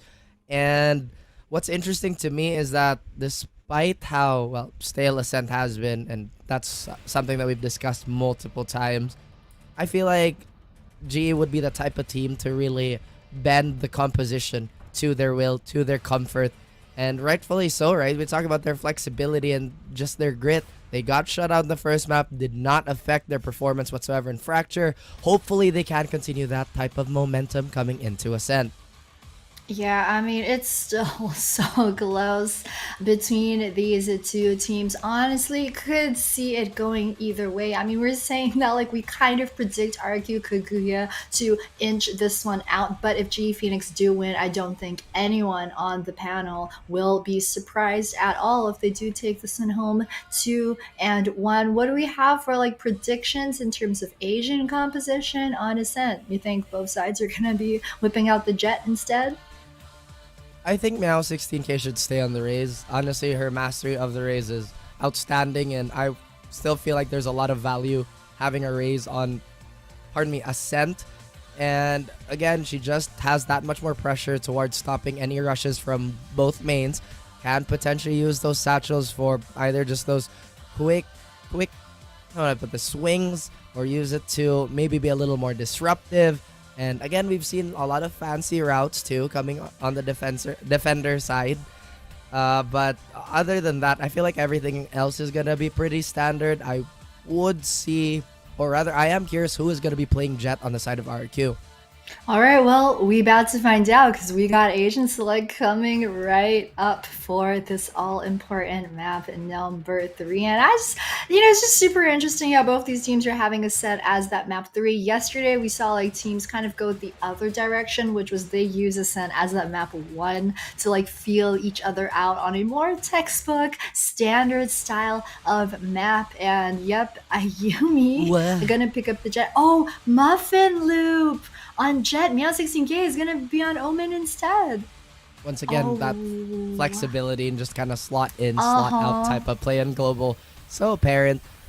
RQ, they have Ayumi on the Jet. Without any question, Ayumi is by far one of the best Jets in Game Changers. She is just that proficient on that agent, and we've seen her really pull out some magic tricks out of her hat Although I would say I am somewhat excited to see if Capricious would ever return on that jet. But it seems that this is going to be a pretty operator-oriented map. We saw, I believe, a Snowkey yesterday really do some damage on Ascent. We're hoping that our Jets here on the field are going to do the same. Yeah, it's gonna be Fade KO for RRQ versus the, I think it's the Killjoy and Sova for the side of GE Phoenix. And GE Phoenix are starting on that attack side too. So, I mean, with this kind of Asian composition, it does seem like they might be in for a bit of a rougher time than usual. But boys, we about to find out. Of course, once again, here to bring you all the action for that all-important map number 3. It's Daks and Blue. Guys, take it away. We've seen the best of the best from both sides already. Now, we leave all the rest on Ascent. Welcome, ladies and gentlemen. It's a decider here for the eliminations. It's a decider between GE Phoenix as well as RRQ Kaguya. Daks and Blackenblue is still here, still together, and still ready to bring you the action. But we've been talking about Ascent for so long already. We've been hyping it up to be the map where things might be a bit more equal, Blackenblue. And come on, give me a few reasons why, because we're getting into the game anyway. I mean, you look at, here's one big reason, 67% win rate on either side from different sample sizes statistically within the past 6 months here for both RIQ and Global, so effectively for 2023. But more importantly, the way that these two teams have built up their own respective map picks there, their own respective, preferences from Pearl to Fracture, it all culminates here, Daks, with an early fight towards A main. Yeah, straight up Ayumi already with a takedown onto Meow as Global Esports, when they move over to the jet composition, Muffin moves to the front line, Meow goes over to controller instead, and let's see for GE how that shift will work. Only problem I think for GE, they haven't had the best outing versus the Hero KDA last time they played this map. But on the other hand, RRQ, we've seen them innovate, move over to something like the breach-based composition instead, but it wasn't the most clean game against Big Sight a while ago. And if GE watched that VOD, took some notes, maybe they can take advantage of the newness that RRQ has here. Yeah, early pick here. Without the smoke, that's going to make it a lot more difficult now for Global to get within the site and do it effectively as well. They don't really have much other options. Maybe the Cloudburst, the single one on the Muffin, can keep that market occupied for just a while, or just enough for them to get within the lane. But here comes out now that Execute. Utility heavily in the favor of RRQ, who just simply cripple here the push of Global. Yeah, RRQ very oppressive with this triple initiator comp on the main angles. Global Esports gets a taste of that and more, and Nabsky does an incredible job to play towards Speedway, especially. A rare agent pick from her. We haven't seen it as much in her history. Beyond that, Haunt into play. The flash comes in as well, and RRQ staving off GE. They're run out of time to try and make it towards the spike. Baila here fighting back at the very least, but this is it for GE. RRQ will hold him off and take Pistol. Yeah, who even needs a Sentinel on the defensive side to hold him off if you can simply throw a bunch of utility at them anyways, right? To simply overwhelm them with the amount of flashes, suppresses, the Prowler's dogs you can throw, and just that amount of quantity is way too much for them to deal with. Yeah, utility buffet go. That's what we're gonna see a lot here from RRQ. And 2 strong points of their defense rely on how much oppression they can make with that utility setup. And later on, when they can get a Yumi online with the operator. Global Esports, a lot of work ahead needed. That's an understatement here. I mean, Global right now on the attacking side, not the best weapons as well. And composition-wise, can be very tricky to try and dismantle this triple initiator that RIQ have got. You see how much they've got to throw here. They stop them in their tracks and tell Global to try and pick somewhere else to fight. Yeah, go away. Go Find away. somewhere else. No, this is ours. It's bawal, as the Filipinos say, but RRQ, they're playing towards mid control, very confident right now. Ayumi also has the rifle actually in hand, so maybe if GE can find a few picks, they can do some economic damage, prevent that operator from coming online early. GE though, still a chance here. Pressure towards main. They look to play default, and wow, we see Rose as well as Kiri try to sneak towards that B site. Problem here for GE has been erased. Baila with a takedown onto Alaka. this already pulls a bit more of that defense away. That barely missed. You saw like an inch to the side here of 30 Bela. seconds That's left. where the shot connected. Luckily for her, comes out of it unscathed, picks up the Marshall off of it, and Global find the pick, but it's going to be a late round push to come on in here. Best, not the best weapons. She's going to be taking on down. The rest of the push coming in as well. Sees to delay even more time and make it hasty for Global. Yeah, Global though at least are seconds able left. to get the plant going. Spike planted. It's RRQ now with the retake from the rafters, and as soon as they drop down, they show the fury of their arsenal. Viola though with the find, using that Marshall. Makes it a bit doable here for GE, at least 2v2. But Navsky's already on defuse duty. Doorways where Kiri's at. Rose though with a takedown onto Navsky. Ayumi's left her own devices, but now in the 1v1, she just sticks the defuse and sticks the landing as well. Damage done though here by GE. Classic gets the kill in. Where's the rifle? There you go. Kiri steals it away, so a great eco round for GE anyway. Yeah, at least they save it. And whenever this happens, if you have enough economy to actually full buy, it's not the thing that all teams do. Some of the teams still like to turn this into a pseudo bonus by sheriffs, by all that kind of eco it out. But it's very possible for you to actually force buy into this round and then play it out as an actual gun. You could be an eco on the next. At that same point, you can keep maybe the score a bit further away. So RQ going for the actual eco option here. Yeah, and I like this for Global Esports. Their macro, in essence, amplified in the long run because of that last round. They got the spike planted, they got all the kills, they picked up a rifle along the way, and this will slow down the upcoming call that RQ loves to go on. That operator is not going to be online for a little bit longer. Still, safer play here from GE. They hold towards main, and they still have to be very careful of whatever Breach Fate setup RQ has in store for them. Well, lots coming on in here. Not the best weapons for sure, so in this type of case, see how they execute. RRQ have lots to re-hit this site with, but it's not weapons, more utility. Rolling Thunder committed early here. Kiri gets the one completely blind, both of them are, and simply just overpowering the defense on B. Yeah, Muffin Loop looking at the horizon eventually, though. Spike planted. Sight and sight lines are cleared here by GE. It's all left now to Alaka and Best to find a few frags along the way. Meow also on the flank, on the lurk even. And Esports looking very attuned so far. Alaka, though, catches Kiri napping. Stellar shot to begin with. Problematic, though, because that gun is still out of reach. And with smokes into play, Rose now gonna be tucked away towards the corner. Cloud versus there to prevent the cross, and since RRQ took their sweet time, Global Esports will catch them in the act and take their lives around now for GE. Yeah, mostly clean here. Only Kiri going down, who was caught out there by Alaka, but that was about it. Global just had more to throw. Interesting that they commit. Nice shot, though. Interesting that they commit that Rolling Thunder on a round like this without much investment coming in from RQ in return. So if you're RQ off of an eagle like that, you get the Rolling Thunder out of the way early. You have your shuffle later in the round, later in the half rather, to have an advantage with. Yeah, and let's see if this is the round where that Rolling Thunder will be much missed as RQ. Rifles are at the ready. We get the dart, nice lineup to try and get the scan going towards mid itself.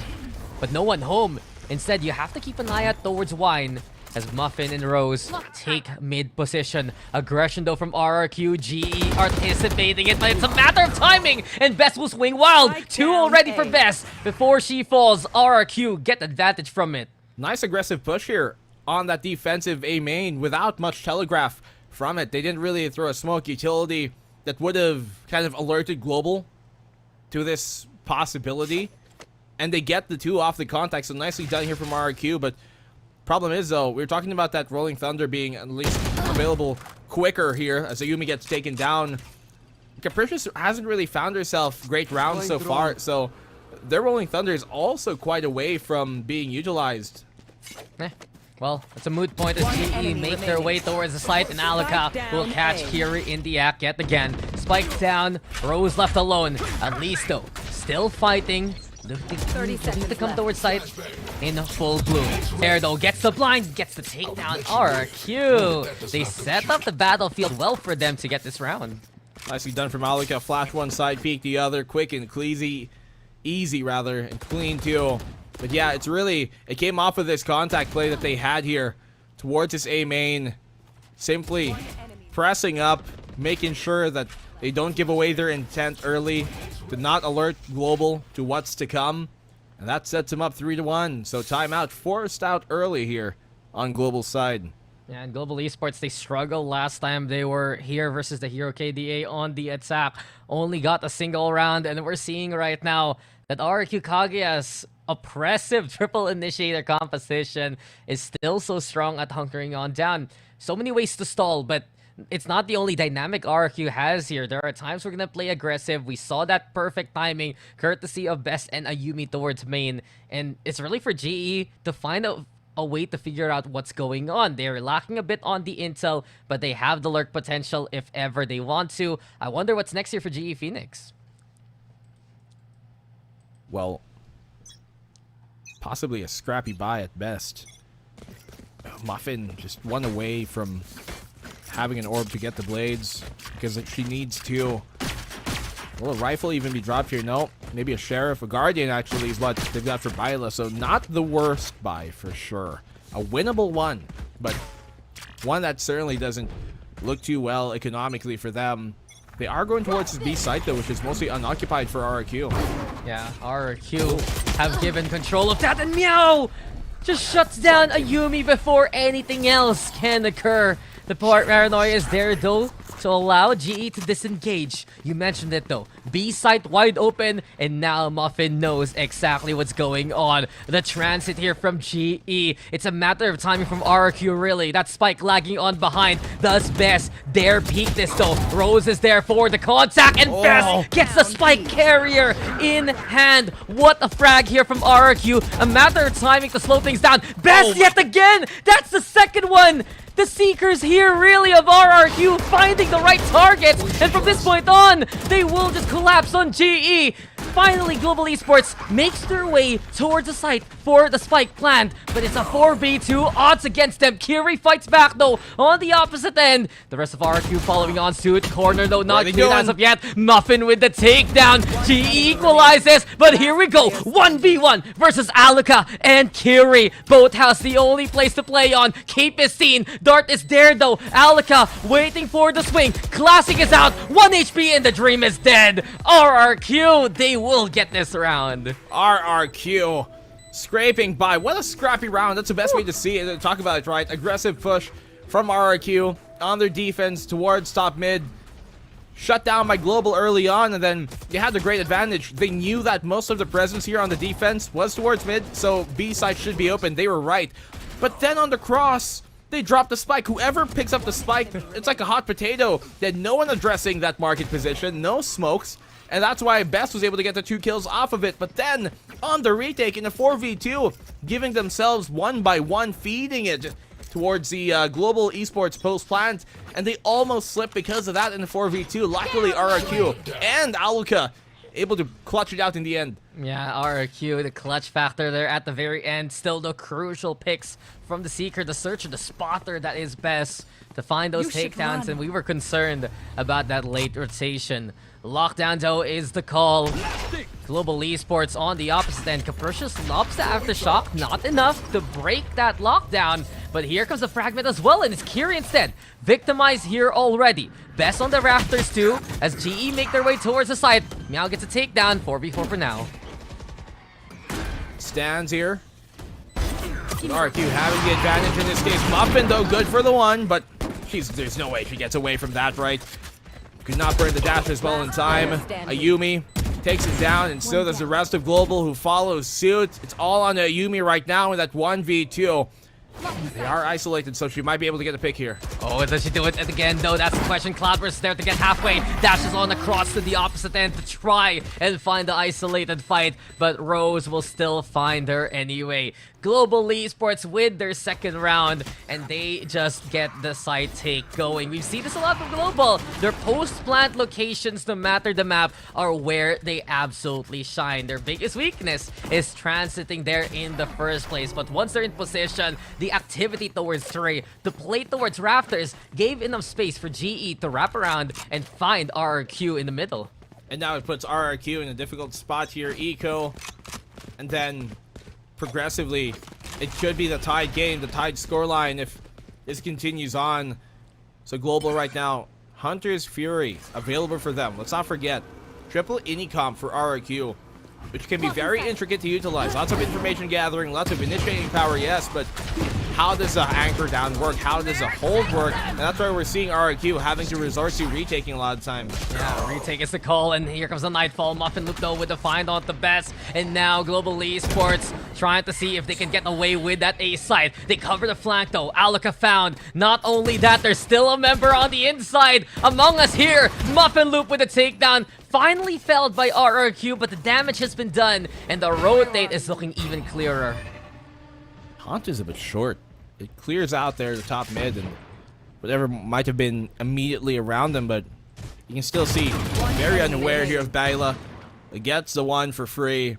Not much of a problem. Second tap at that range for sure works out in their favor, and Global bring it to 1. Global Esports making RRQ Kaguya work for it. And this is what we've seen in their evolution between Open 1 and Open 2. Become a lot more competitive. Be able to make these better calls all across the map. And of course, one thing also we've seen a bit in the Game Changers, the anti-ecos, they can fall on apart. GE doing an incredible job to keep things pretty much in check. So timeout here for RRQ. What's next? They're still struggling really after the hasty takes of GE have caught them off guard. Well, it's not just hasty. It's more at a higher pace than they expect, right? Just keeping up, and the way that they accelerate towards the site, with RRQ not having a sentinel to really stop them in their tracks. No killjoy mollies, no cypher traps. It just lets Global bum rush their way in if they're able to burn out some of that utility early, like the aftershocks, the fault lines, when that's on cooldown, or the molly, especially here from Alaka on their fragment, when that's away and dispensed, then Global simply have free entry towards the site. It becomes a different question though, different discussion on how they hold their retake, against the retake rather, but so far getting themselves into a site hasn't been a problem. Yeah, Global Esports have seen open doors in front of them, and it'll lead to even better opportunities. Global, though, more of a default stance this time. Look to try and make some noise towards B. A rotation towards A always possible as well. Only problem, perhaps, though, Muffin has the spike in hand. If she's caught overextending, well, that can be the folly of GE. Now then, down below, Muffin versus Navsky. But the flash you mentioned, helping out GE in the pinch. They now have the spike on B side, but they're still trying to fake it towards A. They're looking to sell this, but... Take it with the ult. Oh, they can take it, yes. And they do go for that retrieval. Thing is though, Blackenblue, either B and A, they're held together here by RRQ. Now then, finally GE get the opening that they need, and the spike can be planted. Scrappy round, Rolling Thunder coming on out here. Counter Rolling Thunder as well from the attacking side on Global. Baylor capitalizes off of it as Alaka is trying to flash out of the smoke. Rose down to 1 HP. They can counteract with this fault line, but the molly burning Capricious down. No. Look at how much damage that has done. Are they even aware of this smoke presence? Meow good for the one. It's now on the Capricious. TP's in their face, but still advantage here for Global. Yeah, 2v1 Rose though with 2 HP might have to be the bait here for Baila. It's time though. The tap is there. Capricious so low on the HP. All about the swing. No, the turret might be the killing blow. Broken on down. Capricious still fighting, and Capricious with the takedown. 1v1 now. A single bullet here for GE will be enough, and they will get it. 4-4, we tie things up. That second bullet connects on the fadeaway, and they tie up the game off of it too. Scrappy round. That should have been a kill. Muffin Loop should have been down there, as you can tell that they knew she was somewhere in the site. Navsky bypassed and kind of tucked herself in, stunned with the fault line, and still Muffin's able to get that kill because of the flash here from Rose. And those crucial moments, those are the ones you have to win. And then Baila as well, opening up the site after they take the spike with the Omen ult. And just the win conditions that Global needed, they did. Yeah, Global Esports, they were trying to just bait out as much as they can to bring it towards B, but you mentioned it. With the From the Shadows, that was the play. Good try from RRQ, especially the Yumi's anchor. But now on the anti-eco, the path is clearer here for GE. They navigate towards main, get that takedown. Byla versus Ayumi towards middle, but it's not enough to lead to a kill. So GE still needs to be a bit wary of transiting towards the courtyard. That's why the longer rotation is a must just to stay alive. They have the advantage for sure. Muffin's got blades too, if it ever does become into a more difficult economic state. RQ here don't really have much to fight with. I mean, I'd like for them to get a read on what's happening right now, but with a flank catch here, coming off of that mid lurk, and just the immense firepower heavily in the favor of Global, it should be them taking the round lead. Nice taps there, but Muffin still with superior firepower. GE yet again just navigating all across the map. RRQ though putting themselves in equal footing in terms of the numbers. Door now drop. It's time for GE to try and get the hole going. Kiri, all she needs is the classic sidearm supreme, and GE takes the lead. Global here. What a recovery. What a comeback. Ever since that fracture has started, they've had a new air around them. Kiri with the classic 2 on that double in the end. Just absolutely fired up in the way they play. The Hunter's Fury here especially, I think, is one going to be big on where they initiate on this site and how they can clear out, because we've seen RQ wanting to try and stop them in their tracks, but they've got the response tool now. Yeah, it's finally time to bring out the operator. We've been waiting for it all throughout the game, and we have to wait even longer. Blackenblue, Kiri silencing Ayumi before she can even fire off a single shot. Muffin's there on the other side of the smoke as GE are thinking about that push towards B, and they will look to go for a better commitment. Lockdown is there, and the transit now looking clearer. Aftershock though towards that market side. GE now getting in position as well, and they do get the cross going, but Daks with a find. Capricious also with the takedown. Timing is perfect here from RRQ. 3 versus 3, but Alaka will find the fading Byla there, and now, given that the spike is still away from them, Meow's flank is essential. Does Alaka spot it though in time? Kiri's deep in as well. No helping whatsoever here for GE, but they're stepping up when they need to. 2v2 for now. Bess here has to try and help out the defense. You can see her moving towards that CT. Kiri takes Navsky down, who checks the angle, but a bit too late. And Bess, have the timing, looks away. They now know where she is. Luckily for her, isn't punished immediately. Oh no. She doesn't expect the flank here coming in from Mao. Could even go for the knife, but takes her down with honor. As Global extend their lead even further. As soon as the smoke dissipated, it was just the life of RRQ Kaguya forfeit. What a start though from Global Esports, making it the 6th round, 5 of them in the row, and a beautiful opening made by Kiri, if I remember correctly, just shutting down what could have been the biggest tool of success for RRQ. Yet again, economy on the defense crippled here. Well, the way that their defense has been playing as well just doesn't really, I guess, mesh well against the attacking side here of Global, who have just, once more, the overrun. The amount of firepower they have to throw at RRQ, who don't have the stopping utility that they want. It's difficult, so they have to get aggressive like this. They have to try and initiate, but Global have been doing a good job as well of anticipating when these aggressive rounds from RRQ come.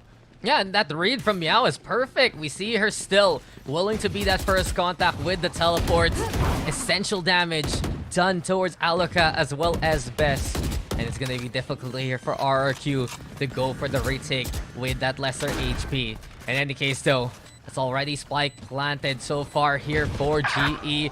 Keep an eye out on Ayumi and what she can do perhaps with those blades. Snapsky though avoids the paranoia. Muffin with a find out to Ayumi, already stuffing out what could have been for RRQ. The rest of GEC prime targets, and they will catch them more and more. GE now extending this lead. What was the score before all of this, Blackenblue? I think it was 4-1. Now it's 4-7. 4-2, maybe, something like that. But all the way. It's been what, like 5 rounds now, I think, in a row that they've strung back to back to back, all the way on through. It's 6. 6 rounds even. So, wow, the way that they're able to do it. You're right, 4-1, just unstoppable so far. On the attacking side, by the way, less favored here on the map like Ascent, but yet Global, they don't mind. And RRQ's defense is where they rely to get more of their points. They're gonna need to step up heavily on the attack if ever, as we are in the last round of the first half. And no chance now for Navsky to even add on to that fact. She's gone, thanks to GE's efforts contesting main. We've seen this a lot from them. The way they spam towards main allows them to actually get that pick. Also, the teleport towards the site, as GE has a different plan in store for us. Oh, another opening pick. The lack of that anchor utility is making it so difficult right now. Capricious gets a pick here, but they're just so aware now of what to do. Alaka confirmed. Oh, swing, and here comes the side of GE. Capricious the only one still standing, and there you have it, ladies and gents. 8-4 in favor of GE Phoenix. You mentioned it. No Sentinel utility, no way to stall besides their bodies, and Global Esports will exploit that fact again and again. Yeah, you can already see what they're thinking here against this RRQ squad with the way they play. They know that opening, that window of opportunity is one they can abuse, and so they're going to continue to do it. Losing stat rate, by the way, 33% on the attack for Global, and yet they're winning everything here on the first half. But our panel, I think they got more numbers to crunch. Thank you, gentlemen. 4-2 to 4-8. GE playing to their win conditions and doing everything right in this first half, Raf. Doing everything right is definitely an understatement. You're but muted. I am not. I am not. I'm kidding. No. Guys, anyway, so yes, it is a bit of an understatement. I do see a little bit of a breakdown on the side of RRQ. Again, normally they're very diligent when they run this type of comp. Yes, they know they're a very hyperactive team, so to forgo the static Sentinel is completely understandable. But everything else, I feel like by the standards of RRQ, Kaguya is completely unacceptable. There were so many rounds where they should have won, but all the takes and, again, just the trading just seemed so disjointed. Many retakes where they initiate with a opening 2 picks, and then nothing really comes out of it. Global doing a great job of capitalizing on this, once again, deterioration on the side of RRQ. Hoping for RRQ to still come back because, again, this is pretty much for tournament life already, if I'm not mistaken. Yeah, for sure. I mean, they definitely don't want to drop out right now. Not when they got third and open 1. But real quick, before we end this halftime, what do we think about the half? Because RRQ have more tools with that Fade and KO. What do we think? Well, hopefully their attacker side is going to shine a little bit more. Once again, activity and a lot of dynamic utility. Just nothing to stop the flanks. If Global can recognize that, well, RRQ is going to have problems. All right, well, B&D, that's it for me. Well, that's a new one. That Never heard that was one a new before. I'll give you props. Yeah, Reirachu, Reirachu. I don't know. However you want to go for it. Whatever works for you two. But in any case, RRQ Kaguya, they need to find what works for them. Panel already mentioning it. GE, they can take many opportunities they did in that first half coming into the second. The initiators, though, they will pack a big punch here for RRQ Kaguya. Is that punch enough on the attacking side to take these sites and take these rounds, though? We'll find out as we get into the second half. Yeah, this is where we would expect, right, that attacking side to be a bit more favored with the composition that they run. Last time around, though, let's not forget when they were able to get the 9-3 opening half on the defense versus a team like Big Scythe. They did kind of let it slip on the attack, so we've seen struggles even with this comp here on the attacking side as they're running into the defensive hold of Global, and Meow, she opens up here. Yeah, and that's the first slip up, and it just cascades into even more bad news here for Global Esports. As soon as Ayumi falls, GE already anticipating the push towards main and rotate accordingly. Goodbye to Navsky, and hello to Global Esports, looking likely for success. Alaka, last woman standing, will fall there. Global Esports, they keep the pain train going, man. This is still the streak from the first half. This is looking disastrous right now from RRQ. The squad comprised of former champs in different stages here in Game Changers APAC. And yet, it's a global squad who have looked to be a bit more otherworldly here in this game. Players like Muffin and Meow earlier on in the series, but now it's Kiri and Bayla delivering just as she did during map number 2. So RRQ, very difficult position they have right now. What a way, though, for GE to continue on if they can get such a big victory on such an illustrious squad that is RRQ Kaguya. Still, the fight isn't over yet. It's difficult, though, on the eco state here for RRQ. They take advantage, though, of the single swing from Meow. Alika will make the trade work. The Haunt is there, too, to expose the positions here of GE. Broken in time. Dart instead, I believe. Getting a bit of that intel or whatnot, but in the end, Muffin with the takedown. GE now knows where RRQ is coming from, and well, Muffin's in position to wrap this up. A dash on in, Capricious will punish it, but who's the next challenger? Who's awaiting on the other side? Kiri's just waiting for that contact. Look at the damage they've done, though. 1v2. Capricious with a Sheriff in hand and a Marshal on her back. Maybe she can find timing here, but doesn't have the right read necessarily in where this fight is going to come. Spots out Kiri, can close the door, isolate her. She can actually get the plant off here. Left. Yeah, plant going down. Maybe some more money here for RRQ. Capricious, though, in cover by Jenny. The dart is there, though, into play. And the Marshall shots do ring. But eventually, Kiri again brings out the sidearm. There's the takedown. And there's the round for GE. Decent round, though, for RRQ's eco. 3 kills. Spike plant. Well, they have something to work with moving forward. 10-4 right now. And this is where, when Global are on the move, even on the defense, RRQ, they get struck when they least expect it here. Still, damage done, yes, but it's all you can really hope for in these some cases. You would have liked to see coming into this round, coming into the gun round. They have to take this over, and they have to do it decisively. Otherwise, this could be a runaway train without much railroad for them to continue on. Yeah, RRQ running out of track to work with. Time now to bring out the rifles and rely on their own skill.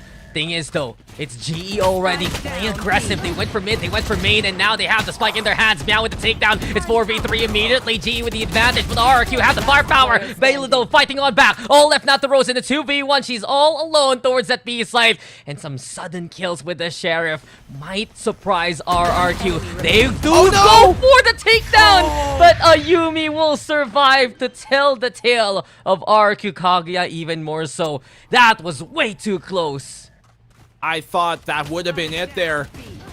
She brought so close. A single bullet, 1 HP left there remaining. And that could have been it on Ayumi. Look at how low she came to it. Last shot would have connected, and that could have been it for RRQ, but they stay alive in the round that they should have been completely levitating over Global. And finally break the streak, though. That was 9 rounds in a row from GE. But you mentioned it. It's RRQ limping here, though, to the next round. Some Guardians and the Bulldog to work with. Still a full buy for Yumi at least. But Global Esports, they have the advantage. And they're willing to try and press the issue. Keep an eye out on Meow, Blackenblue. She's one away from the shadows. Play that commit position. Never mind. Ayumi shuts it down. The Cloudburst is there, making Muffin Loop's life difficult. And RRQ knocking on that A doorstep. Well, they're knocking, but let's see what the response is off of this defense. Odin it here for Kiri. That's certainly something they're going to want to utilize, but it's on the wrong side. Entirety of the RRQ push for the most part here. Looking to split this A side with a late lurk from Bess. Rolling Thunder, did she get ahead of it? I'm not even sure if Ayumi got hit by their own Rolling Thunder. Yeah, she did. Well, yeah, a little bit dazed, but the RRQ will need to shake it off because Global is right there in breathing distance. Spike planted. Plant that goes down. Bess with the fight onto 2 big picks from Bess. RRQ taking so much control towards this A side that they come out better for it. While in a 1v4 scenario, So difficult now to try and figure out where she can go. You can see the setup of Capricious ready with the flash as ever. Ayumi's there too to go for that initial contact. RRQ looking a lot stronger on their executes right now, and well, a well-deserved round for them. It's on the Bela, who I don't see her bailing them out of this one. She's had amazing clutches a while ago, but this round is done, conceded, given away. Not the best economic stage for Global, and these 2 rounds that they're able to string together, RRQ, that keeps them on the fingertips of not slipping just yet. Yeah, they have a lifeline now to work with at the very least. They have the economy, and seems like it was just very awkward there for Global Esports. Caught napping, especially towards the garden area.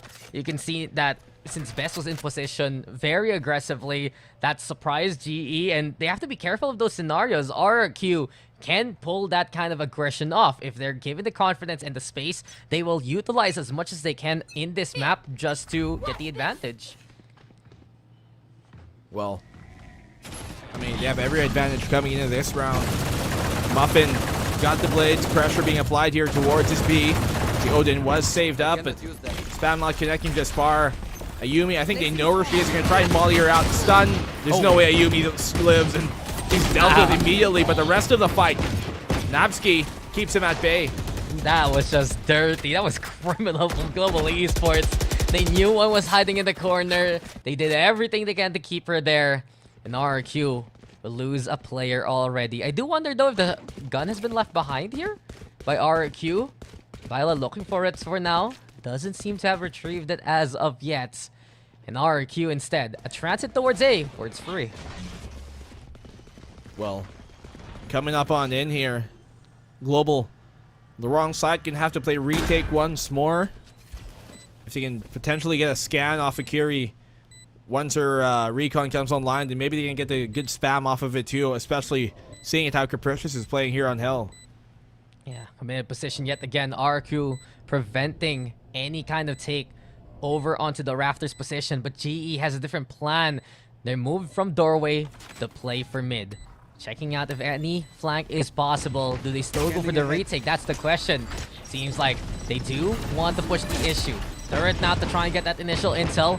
The haunt is there from RQ just to go for a few tags along the way.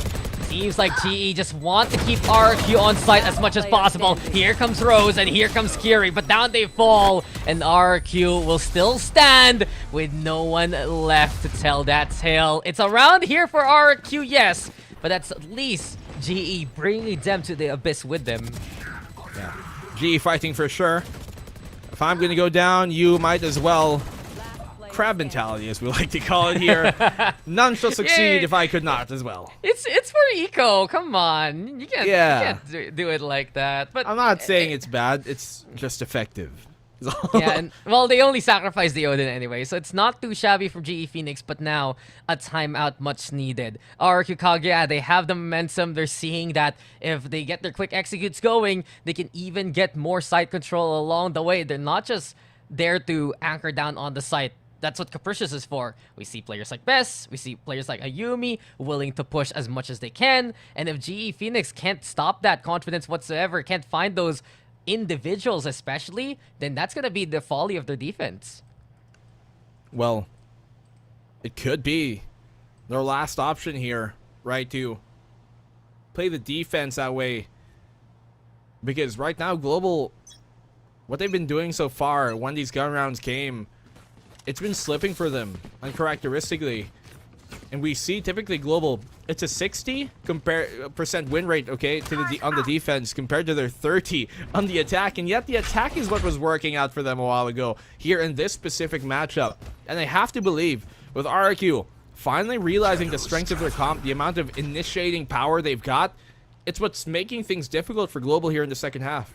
Yeah, and Global will be hard-pressed to play in more committed positions, right? If they contest early, there's the breach to fade and the KO that they have to deal with and give RRQ the advantage instead. So Global Esports is stuck in a weird impasse. Do they contest even if it's just basically dry peaks? Do they back off for the retake instead? Well, they have a few tools to work with now with the guns and the ultimates available. Cover going out. Yeah, that flash and dash combo. Lots of corner clearing as he talked about. And that's what makes things difficult now for Global, who are taking these forward positions. Muffin, look at this Hunter's Fury! He finds a double off of it, Kiri! Absolutely lovely. Electrifying here from Global Esports, thanks to the stopping power courtesy of Meow, but we're not done. Ayumi has struck at the heart here of Global Esports. Meow will confirm the kill onto Alaka, and it's 2v2 after everything is said and done. RRQ, though, they don't have the spike in their hands. The Cloud Reseller to try and isolate Rose away. Rolling Thunder, though, they call Capricious in cover, but shoots on down, exposes their position, still gets a takedown, but Meow will be heard roaring for the round. 11-7. Global Esports win it out in a scrap yet again. Barely scrapes by there. And this Hunter's Fury, huge. They are tagged up both very low due to the initial contact there. And the single shot of that Hunter's Fury was enough to take both of them on down, with Meow here being kept alive. First one to make contact, last one alive, and gets around in their way. Time out for RRQ. This is one of their final chances to keep themselves alive here in this split. And we were talking about it, right? What does GE Phoenix do? Do they contest it early? They do so with Meow, but they keep the prime players away when they needed to. Meow stayed alive for so long. Kiri got such a good lineup on Hunter's Fury, and it was just magnificent there from Global Esports, setting up such a solid trap. RQ did scramble, though. You can still see the strengths of Ayumi getting in there all the way deep towards enemy lines. But the fact of the matter is, RRQ's initial plan, it doesn't work out. It goes to the clutch factor. It goes to the scrap. And for GE, they've proven that they can stand toe-to-toe in RRQ in those scenarios. Man, the way Global here have somehow, miraculously, just taken these rounds back when it was looking so dangerous there for a player like Meow, trapped in the corner, wouldn't have been able to TP into A main safely with RRQ at the ready. And to take down one of the potential favorites here to challenge the throne of SMG along with a team like perhaps Full Sense Sapphire, this could be a new Global we're seeing in the Open 2. Yeah, Global Esports playing into such an international standard here in Game Changers. Can they finish it up though and eliminate RRQ Kaguya? It's not the best buy at all for RRQ. They rely now on the heroics of Alaka and Ayumi as the blades are at the ready with the hero rifle.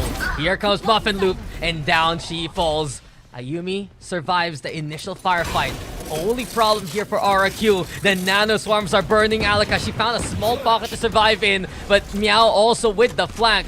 Sight is given here to RRQ by GE, but seems like the first target they want to find here is Ayumi. See now, position here from Ayumi, crucial, but immediately destroyed and dismantled. She needs to get a kill there because otherwise the rest of her team doesn't have much weaponry to fight with. Best stuck it though. She's now over on CT. Has a flank available here, courtesy of RRQ. The paranoia though, perfect from Meow. Kiri gets the first takedown after the scan. Both has the only position RRQ has left. And here comes Best. Down she falls. Alaka in a 1v3 scenario trying to stall for time, but the shock dart will just stop her hearts. Global Esports, they're doing it! They're on match point. They're on series point versus RRQ. Small piece for the pacemaker. There wasn't much he could do in that case. Heavily advantaged. The TP into the CT position there off the Omen. Yeah, it was a smart idea, but just the timing did not work on out. And while the attempt from Bess, maybe if they had weapons, maybe something else would have happened. But in this case, you can't get stuck on what could have happened, only what can. For the meantime, Global, a 5-round cushion to close out the series and eliminate RRQ Kaguya. Of all things that could happen in this open, this is one that would be most unexpected. Global Esports, they've improved between opens, yes, but to do this against a team that dominated the yesteryears of the Game Changer scene, well, this might be truly a new beginning. Meow starts it off strong. Ayumi, who has been a star, will now be snuffed out. And Muffin finds another one. RRQ Kaguya. Where did it all go wrong? RRQ Let's see how exactly they're able to turn this around. Everything working against them. But I bet they don't want to hear the odds. They can make them of their own.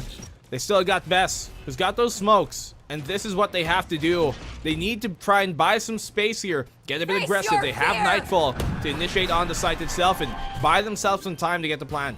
Yeah, that's a good Nightfall. Finds at least 3 along the way. They have good intel to work with. Alaka, though, trying to swing with the smoke. It's gone! And the life of Alaka also forfeit. Besto fighting back. It's 2v4, but Global Esports, they're holding not only the sword, but also the pen. It's time now to wrap things up. And as the book of RRQ closes, the next chapters will be written by GE Phoenix. It's not just GE fighting, it's GE rising. They eliminate RRQ Kaguya, and they move on to the next round of the lower brackets. GE finishing here. The hopes and dreams of any RRQ hopeful. Global Esports, what a retaliation, what a recovery. There was definitely a looming kind of, I guess, bond here that RRQ had coming in from their former squad, from where they came, what they're trying to prove, losing what players they have, and the new additions on their roster. But if you want to talk about new additions, it's players here on the global side who have absolutely delivered. You look at how many times we have seen a player like Meow deliver. You see how many times the backline here as well coming from global. Someone like Byla just come in big when they needed to do the most, and they had no response. RRQ looking seemingly lost. Yeah, Global Esports Phoenix, this is the best that South Asia has to offer right now. A full Indian squad, their coach Crave Kappa there as well. It seems like they've really hunkered down as much as possible. They've done the work, they've done the duty to get better in between splits. And as of right now, this has to be their most impressive victory so far in their history. Removing RRQ Kaguya from this bracket, one of the biggest upsets we're gonna have all open so far. And I am just impressed by what GE brings to the table. They represent the region so well, and it's such a great way to end off the games here in the second stream because, well, GE have done it here. Any final thoughts, Blackenblue, before we toss it towards the panel? I am absolutely impressed, and it's about darn time we got a team here coming from SA, take down one of the biggest names we have in the rest of APAC, so I'm glad we got what we saw here today, but I'm sure our panels get more to think about, Daks. And then there were 5. With this loss, we say goodbye to RRQ Kaguya, who will be leaving us for this round of Open 2. Bit of a shocker of a loss for this illustrious squad, and definitely not the outing that they were hoping to have, especially after their 3rd place finish in Open 1. But what a statement by GE Phoenix. So what did we learn today, Jenny? What did we learn? Well, what we did learn is that I have finally unmuted and now you can hear everything. But I'm going to ask you again, what did we learn? It's to not get caught up in the books of the olden times, you know, the past basically, and move on as Global Esports Phoenix truly rises above the competition and in a very, very remarkable fashion. I would love to honestly see how they prepared for this matchup because we talked about all the things that could potentially go right for RRQ and maybe points of failure for really any of these teams, but everybody has just been that impressive. Byla has just proven to be an absolute asset to GE and been an anchor for this squad. Yeah, and looking at the scoreboard as well, just Meow 16k once again coming up roses on the side of Global Esports Phoenix, this time on the Omen also. I love that we're seeing that little double Omen for both these sides. Omen just, you know, underlooked sometimes, but definitely can make an impact on the team. But Bess did try her best this time around. Unfortunately, it just wasn't enough. I think especially in that second half, GE really seemed to find their footing and like get the number of RRQ. That is true. And RRQ, again, there were, again, very, very uncharacteristic of them to not be the ones to snowball, right? Because, again, that is RRQ of old. That is the RRQ that we've come to love and really expect. But Global, Daks talked about this. Their post-plant setups are almost second to none in this in game changers and in this official circuit. As I was about to mention, it's just their problem was to getting from point A to B, but we've seen them evolve so much over the last few days. I'm only gonna expect more things from Global Esports Phoenix.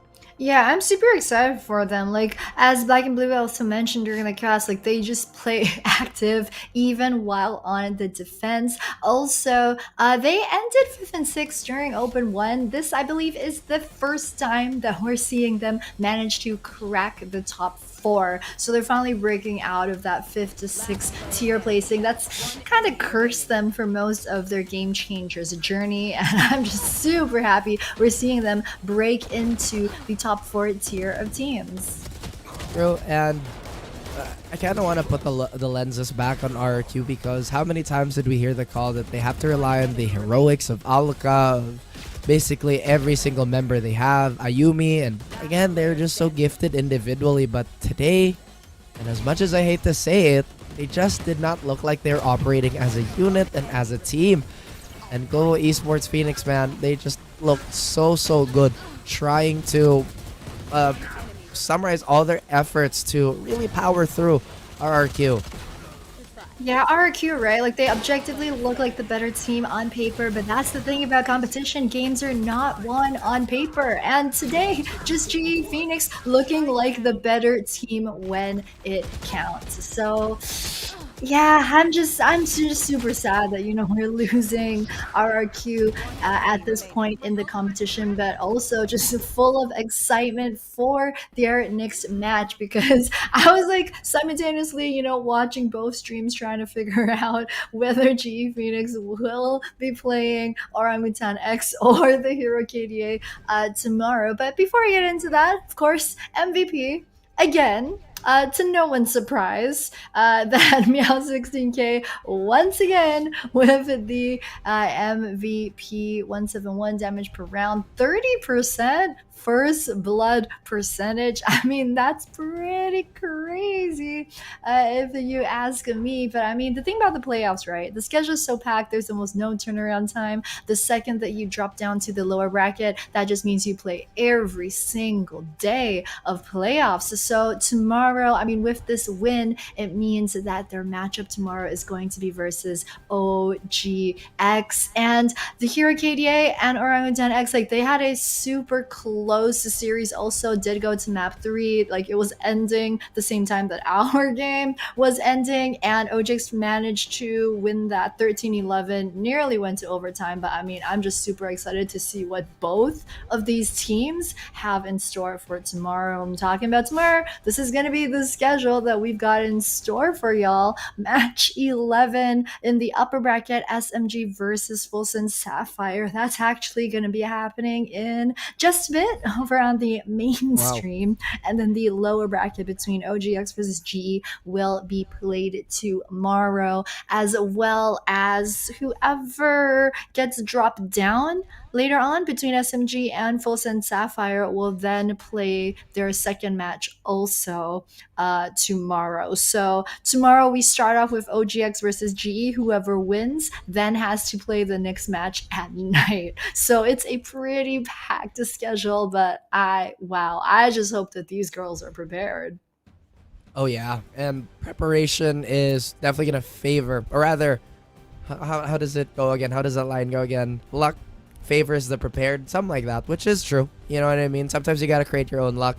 Sometimes you just have to just really do the dirty work and just crunch those numbers and basically, study the game in more ways than one. But yes, I'm really excited for everything ahead of us. Still, fortunately, we say goodbye to Ari Kaguya, which is so strange to say at this point in time. But in any case, we still have a lot of faith in all our players here, and for sure, they're only going to come back stronger. That's, once again, the beauty of Game Changers. It allows every single player that participates to evolve, to become stronger. And guys, don't forget, we still have Open 3. So, stay tuned for that. Yeah, of course. I mean, just making it into the playoffs for any of the opens guarantees your team a certain number of circuit points anyway. And that's the whole point of having this circuit, which is just accumulate as many points as you can during all the opens, bag that chance into last chance qualifiers if you're not at the top of the leaderboard, and then, you know, get that ticket into Elite. But guys, thank you so much for joining us for day 3 of the VCT Game Changers APAC Series Open 2. Once again, it's me, Jenny Reirachu, Lee, your host, and your panelist, Raf, from us, as well as our casters, Daks and Blackenblue. Thank you so much for kicking back and hanging with us today. If y'all are itching for a little bit more of that Valorant Game Changers action, don't forget to check out the main stream, twitch.tv/FSL, where Team SMG play full sense in just a bit. We'll see you there.